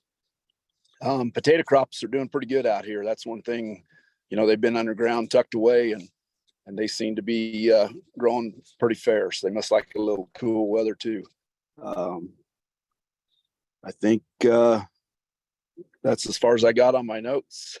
So anyway, in general, pretty good.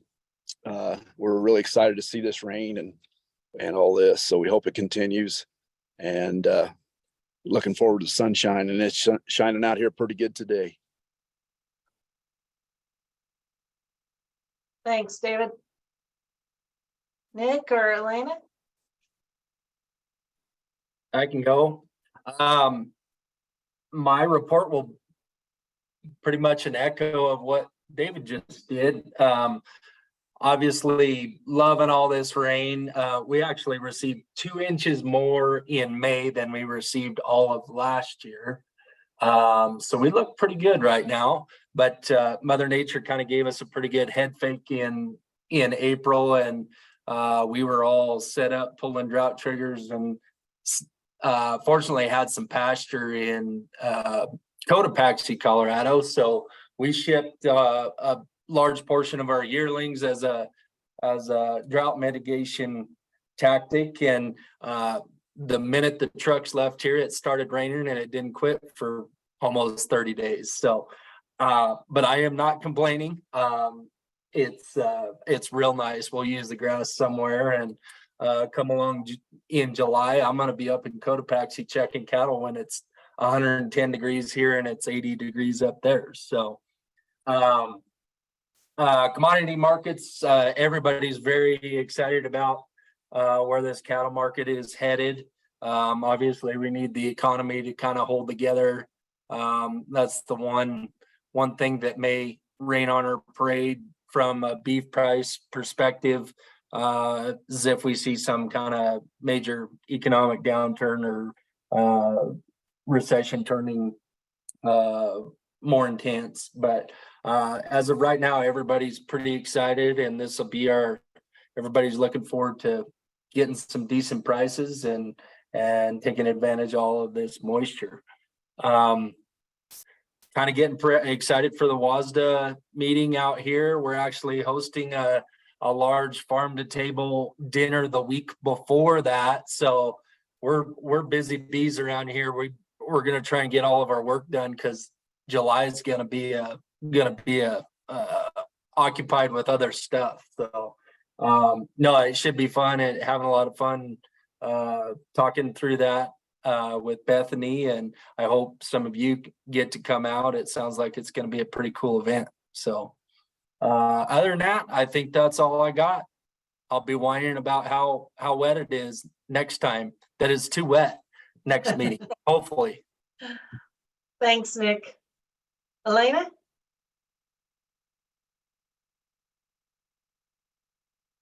Well, farmers are never happy with the weather, so it's either too wet, too dry, too warm, too cold. I don't know. Anyway, same here. Just really exciting. Our spillway on our dam is about ready to overflow, which has not happened in my lifetime. And I was telling Kate about that. So it's I think it happened last time in the 70s. So kind of cool. I guess the water commissioner has been like, anyone take water. And everyone's like, we don't need any more water. So that's like never ever happened out here. And it's just a weird thing that people are like, shut up the ditches. We're soaking, and that just never happens. Usually people are fighting over the little that we have. So that's nice. And we are, unfortunately, I don't know how we did this, even though it's the best year ever, but we're a little behind on pasture. And so trying to figure out whether I sell lambs early or I just try to find something. So we just had I don't know what we did wrong, but we just had some triticale that just didn't overwinter well, and some winter triticale that didn't come up, and it really put us behind. So we're just seeing. I hate scrambling. I hate that feeling, like when the sheep are like, and then they get an attitude. My sheep also have an attitude. They're just spoiled, and so they get like, oh, they give me the middle finger if they had one. I guess they only have like loaves, but if they could, they would. So they're all mad at me, like, you didn't feed us enough, even though they're very spoiled. So I watch people's sheep out on the prairie and I think, yeah, my sheep would never, they're like too naughty for that. So anyway, just got back from Flag Wool, which is a really cool event down in Flagstaff where they do like local producers who do yarn and stuff like that. And I love that show because they do a really good job of bringing forward like a lot of the indigenous artists, like the Navajo, have just an amazing tradition of dyeing and fiber art, and I love to see their work because I feel like I always feel so like humble. Like I feel like I just feel like I haven't even started my journey into fiber art when I am around them, because their knowledge of plants and just color is just amazing. So yeah. Anyway, nothing too exciting here. And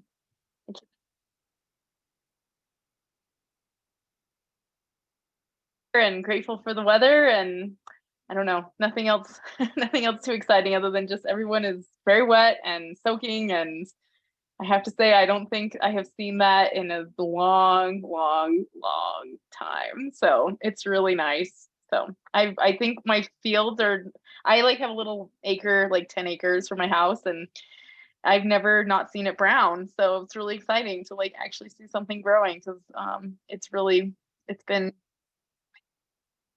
able to get enough water on anything. So it's exciting. Anyway, thanks for everything, and everyone for all your great work and all the good stuff you're up to. Thank you, Elena. Thanks. I think I'm the last one. I'm like everybody else. I think it was a month ago when we were all in Denver and we were talking about the storm we were getting that night before. And since then, I think Kent and I, it seems like we forget to tell each other when we empty the rain gauge, but I think we've kind of decided over the last month, we've gotten between 6 to 8 inches of rain. And I think that's low for what a lot of our neighbors are having. Some of them were getting 3 inches at a time. The hail has ranged in a variety of sizes, I know, and I think hit the sugar beets, but the sugar beets are coming, but they're coming back. And the corn, when we started getting all that, we had just gotten the corn in the ground. So Corn, for one day, it looked like we should have had a rice field out there instead of a cornfield because it was so wet. So like everybody else, we are not going to cuss at any kind of moisture because I think this is first year that we had bought some water, or excuse me, rented some water, got a call from one of the cities that we had put in an ask for, and we actually told them that we didn't think we needed it. So, yeah, I know that's really interesting. The only downfall with it is we can't get out in the field to get our cornfields cultivated, and we can't get our hay fields cut because it's too wet right now. So we have not had a first hay cutting yet. And the wheat is laying down. The last storm we had it's down, but we still know the heads are there, and we know that the combines have the capability of taking those headers down low and picking it up. So we're hopeful for that. Let's see. I just got back yesterday from driving out to Iowa, and it's always nice to be here, go away, and come back and see what the growth has done. It's kind of hard on a day-to-day basis, and so it was nice to see that our corn had grown quite a bit. I was out, drove through northeastern Colorado the last 2 weeks. And like David said, I've never seen it look green like that out there. So that was nice to see that. And water standing in places I've never seen water stand. So that's a nice thing. I did participate in a listening session with Joe Negus's people on the Farm Bill, which was real interesting. I've been working with Colorado Foundation for Ag and getting ready for their Ag in the Classroom summer sessions. So they'll be having 2 of them, one down in Simon's neighborhood and one along the Front Range. So that's exciting. I'm actually going to go help at a homeschool conference this week for the Foundation for Ag. And then let's see. Yes, I think that's about it. And I'm looking forward to all of you being out here in July. We were anxious to host dinner for you all the night before out on our farm. So that's kind of what's going on here. The final thing on our agenda was last month, we had such an energetic conversation at the end of our meeting about CDA's direction and the WIGS grows, that talking with Kate and Melissa, we thought that might not be a bad way to finish up every meeting, just to bring that back home and talk a little bit about what we've heard today and how that functions with the direction that CDA is going with and the WIGS is going. And I can start it by saying, when I was listening to the CDA multi-year strategic plan, I really liked the idea that one of the focuses is on diversifying the audience that we're working with and that we're getting to. And I think that's a really good direction to be thinking towards. But Kate, do you want to hop in here and kind of lead this direction a little bit?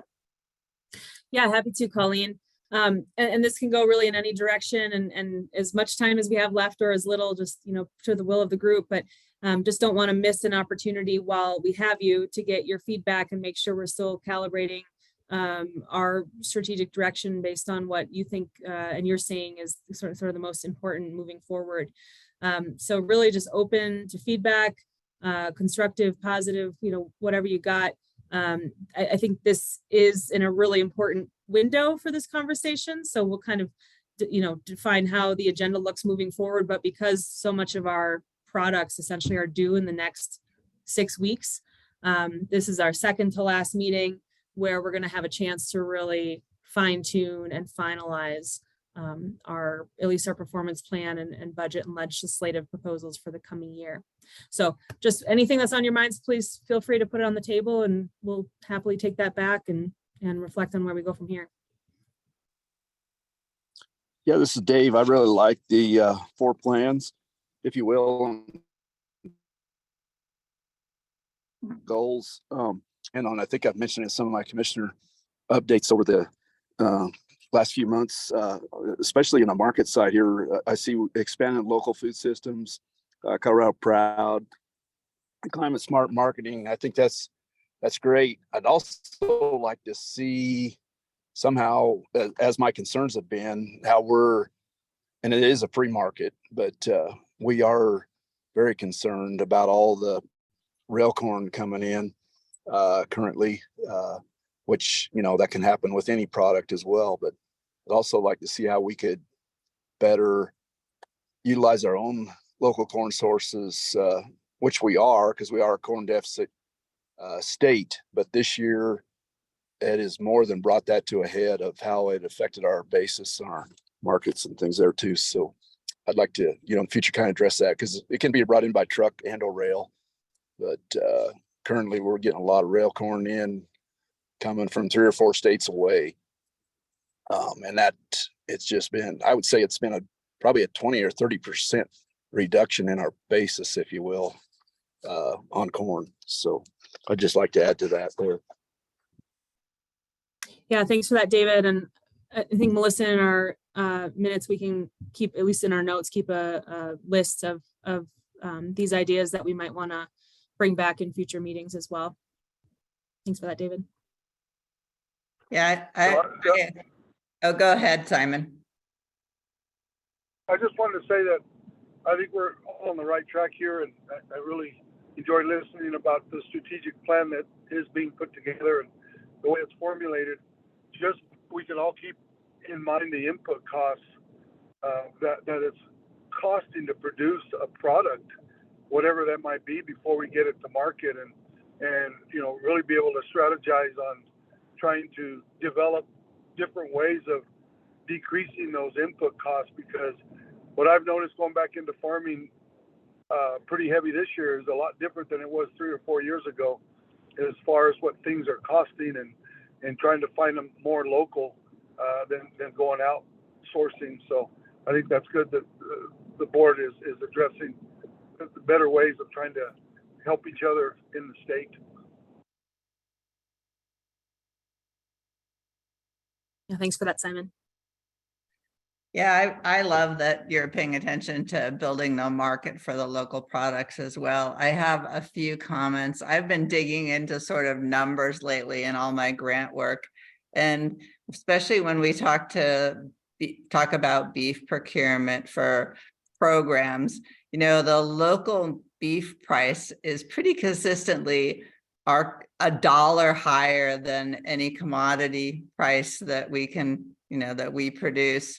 So there's a price difference that's quite significant that has to come from somewhere to make the producers whole. And so, and it's really because our processing costs are higher than commodity produced beef, because, the scale of efficiency isn't there. And I think the workers are treated better and paid better. And the jobs are nicer than what they have in commodity produced beef. So I'm not quite sure how we're going to increase local consumption with that price difference without some sort of help. And I don't know where that could come from, but one of my thoughts is to the procurement of both the state and the federal government has to be aimed more to support local food, which means paying them a better price for their food that they're producing and putting into the programs that the government supports. And I feel pretty strongly about this, having played with the numbers quite a bit to see how people can be whole. There aren't enough consumers that can afford the extra cost of local food without some sort of help at the current price of food. People are having to go and look at their budget and see what they can afford to feed to be able to feed their families.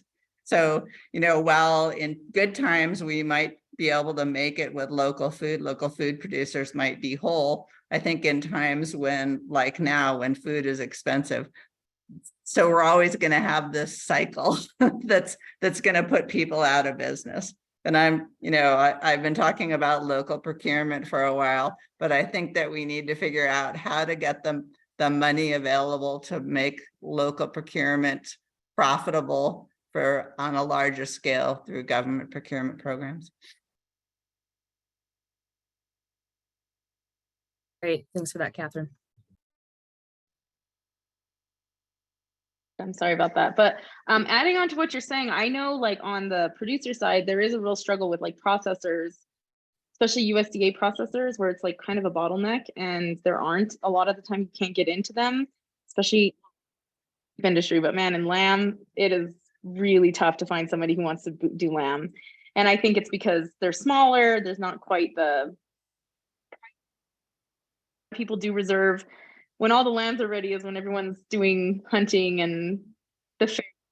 reserve their spots for that. So I don't know if that's something else to think about, is like, how do you get more access for producers to kind of get into those markets? Because I think those markets are pretty like,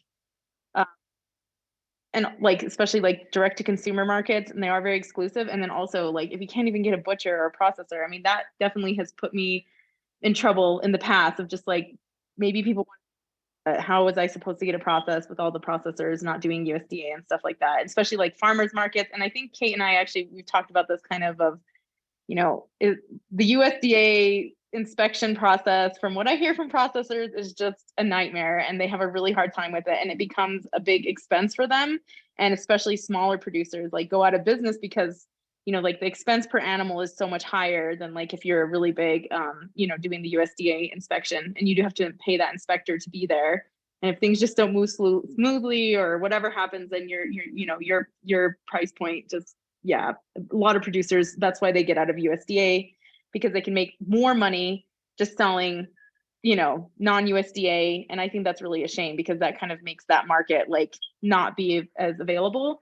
And I know that like there's some work being done here locally, which I'm happy about, like through the food banks and stuff, trying to get more local food into the food banks. But I do actually think that is a really big issue of, you know, accessible for people who are really like trying.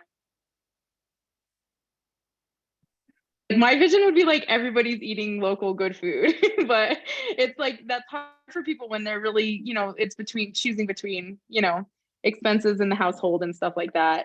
I think it's really funny, like out here in the country, us, well, my category, but us people who maybe didn't have a lot. But back in the day, you know, from what I hear from the old timers, is like everyone ate local food because that was the cheap food, and the expensive food was the Wonder Bread and the white bread and the all the what everyone else was eating from the farm. So I think that it does exist and it can be accessible, but it's maybe not like economically right now. It's definitely, you know,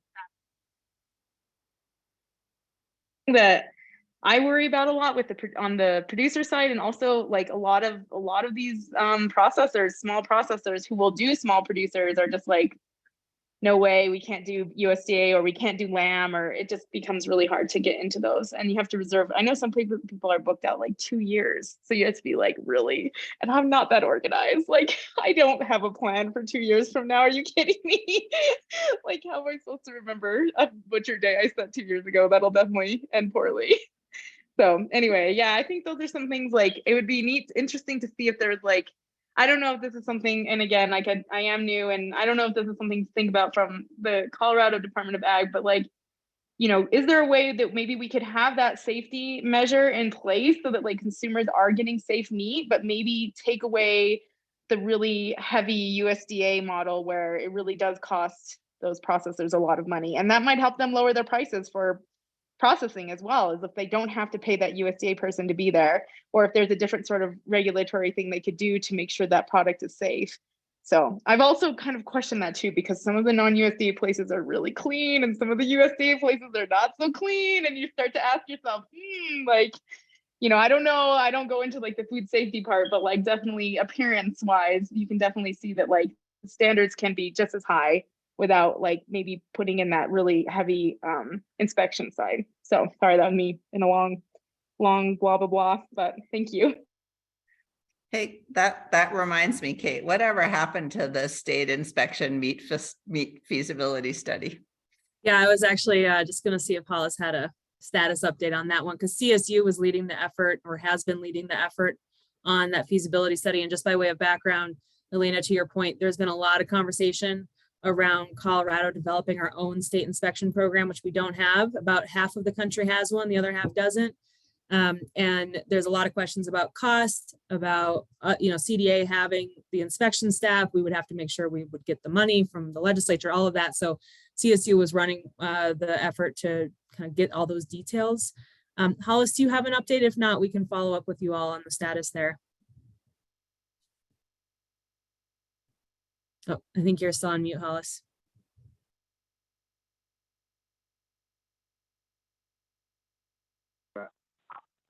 There you go. Thank you. Sorry about that. Yeah, the last I saw a draft of what I would describe as kind of an executive summary. And I asked Mark Gallegos, our division director of ICS, who's chairing that program, to follow up with CSU to say, okay, where's the meat, where's the potatoes of this thing. So I'll follow up and I'll make sure we circle back with that. While I'm talking, this is great. I really great getting some great notes on things. On our strategic plan, if there are things we miss, you know, these topics are really great, particularly about, you know, addressing input costs that David brought up. And so I really appreciate these. I'm taking notes. I put in the chat, if you're chat Zoom savvy, so you can see the presentation, so you can see our directions and our paths. You know, there's like 16 or 18 paths. And so again, we'll send this out in a follow-up email as well. And if we're missing stuff like that, or if you see where we can maybe clip in to some of these pathways specifically, and then we can have to we're happy to work on fine tuning what would be the goal, what would be that deliverable, for instance, if we want to focus on how do we help reduce input costs to producers. So thanks, this is a great conversation. I just wanted to add that. I've got one quick thing.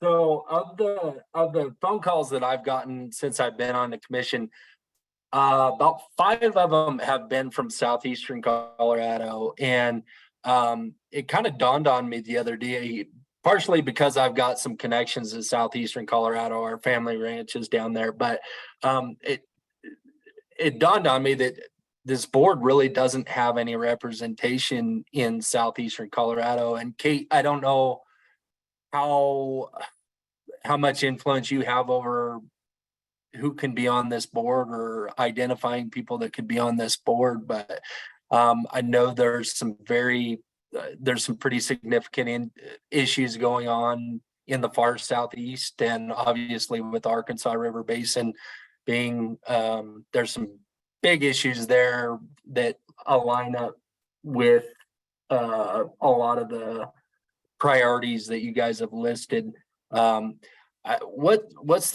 Is it just fluke that we don't have anybody that's specifically southeastern Colorado on the board? Yeah, Nick, great question. Not a fluke, but not a desired outcome. I would love to have every essentially corner of the state, but because we have only 9 members and we have requirements in statute of where you all need to represent, we have to make sure we meet those needs. So we've got to meet the geographic breakdown with the ag districts, the political breakdown to make sure we got all the right party, balance of party affiliations per statute. And then what's not in statute, but what we try and balance is a diversity of operation type, so that we're not getting all one, type of production too heavy on the board. So when you put all that together, it just means inevitably we can't always have all regions represented at the same time. But that said, that's part of, I so appreciate you taking those calls, because that's part of why we push your names to the governor, right? Because we see you as points of contact for your whole region. But I would say, if you're talking to anybody and they want to come to one of these meetings, they want to talk to me or anybody on our team, like happy to build that relationship out too, even if they're not on the board. Appreciate that. Sure. Thank you. I'm going to backtrack us just a little bit back to the USDA and Colorado Fruit and Vegetable Inspection Service a little bit. And I've been spending quite a bit of time talking with my inspectors that are here at the warehouse. I see them on a daily basis, and just listening to some things that they think that can be improved on. And what I think could be improved on as far as the inspection service is to go to a digital format. They're still handwriting paper inspections, and a couple of them feel like they're losing out on potential inspectors by not getting up to date with the technology. And a lot of these younger kids don't want to write on paper anymore. They want to be working on an iPad or something like that, just something that's more familiar to them. But I talked with Brian Pauly a little bit, and he thinks it's partly kind of a disconnect between the USDA going to a digital format and Colorado picking that up. And so I think I'd like to see that become a goal, and I think it would help out our inspection service a lot. I know Jennifer and Hollis are steeped in this question across our programs, across the department, and I see Hollis off mute, but just wanted to see if they had any thoughts on this. And Jeff, thank you very much. Under the directional path of internal improvement, when the goals have been developed, and we went to the division directors and we went to Tom and Brian to say, what are your priorities, right? What are you gonna jump out of bed and want to focus on? That's enthusiasm that we need. And overwhelmingly, as we mentioned, every division that has an inspection program wants to focus on their inspection program, including Marcus and Brian. So there's already, like what you just described, I don't know specifically, we can focus on obviously the automation or the tech side, but it's how do we advance and support and improve the fruit and veg inspection. So consider that one in there, and we can fine tune and take your opinion or your thoughts on modernizing the technology. Appreciate that. Sure. Yeah, thank you. And I do know that the fruit and veg is on our list to look at their tech data as well. So it's just a term that IT uses. So we're under the umbrella of the Office of Information Technology in the governor's office. That's who provides all of our IT. So we are working with them as well on our plan with them, what their goals are. And tech data is one of those, as well as modern and efficient systems. So we're working on that through that front as well. Great.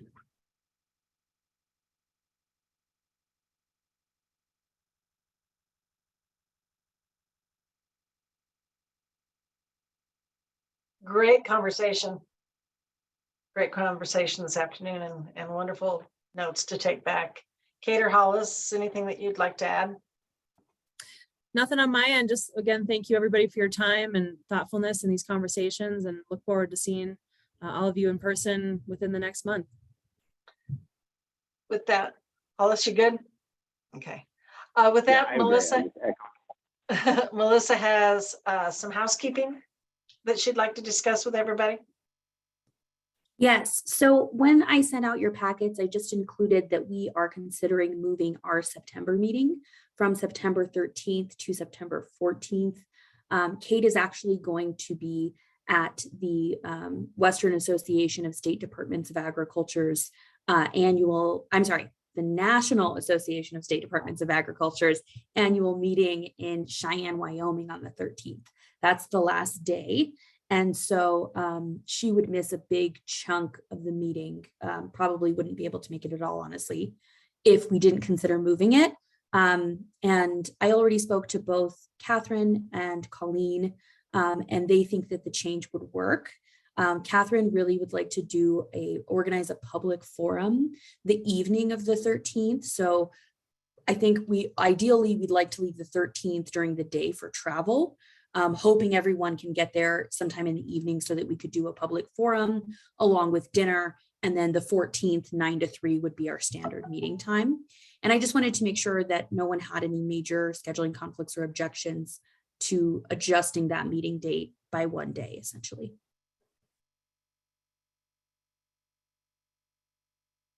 I'm going to take silence as no major objections.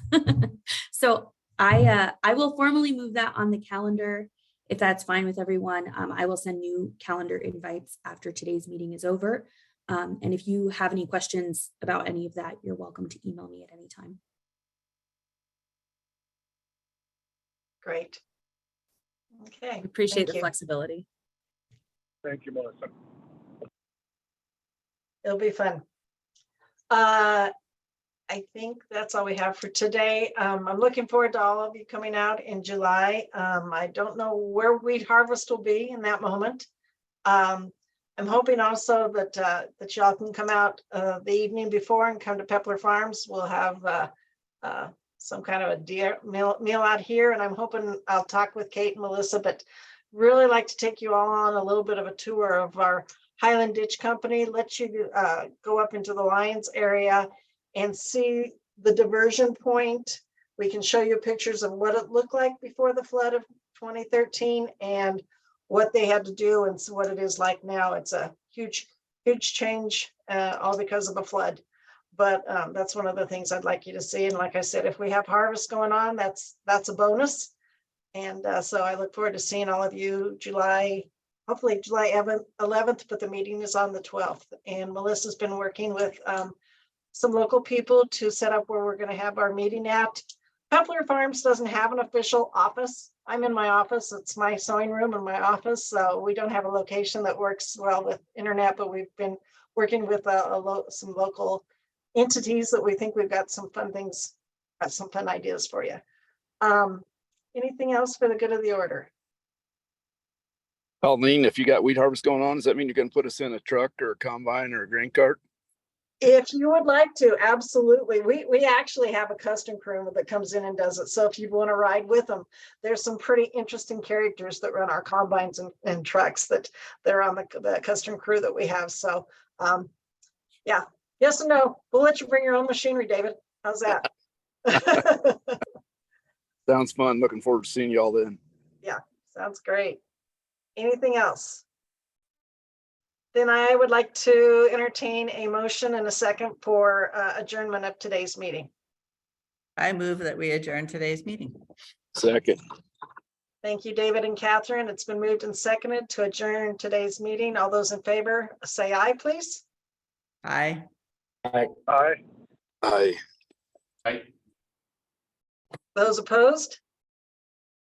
All right, meeting has been adjourned. You all have a great rest of June, and we look forward to seeing you in July. Thanks, everyone. Thank Thank you, you. everybody. Thanks, Darlene.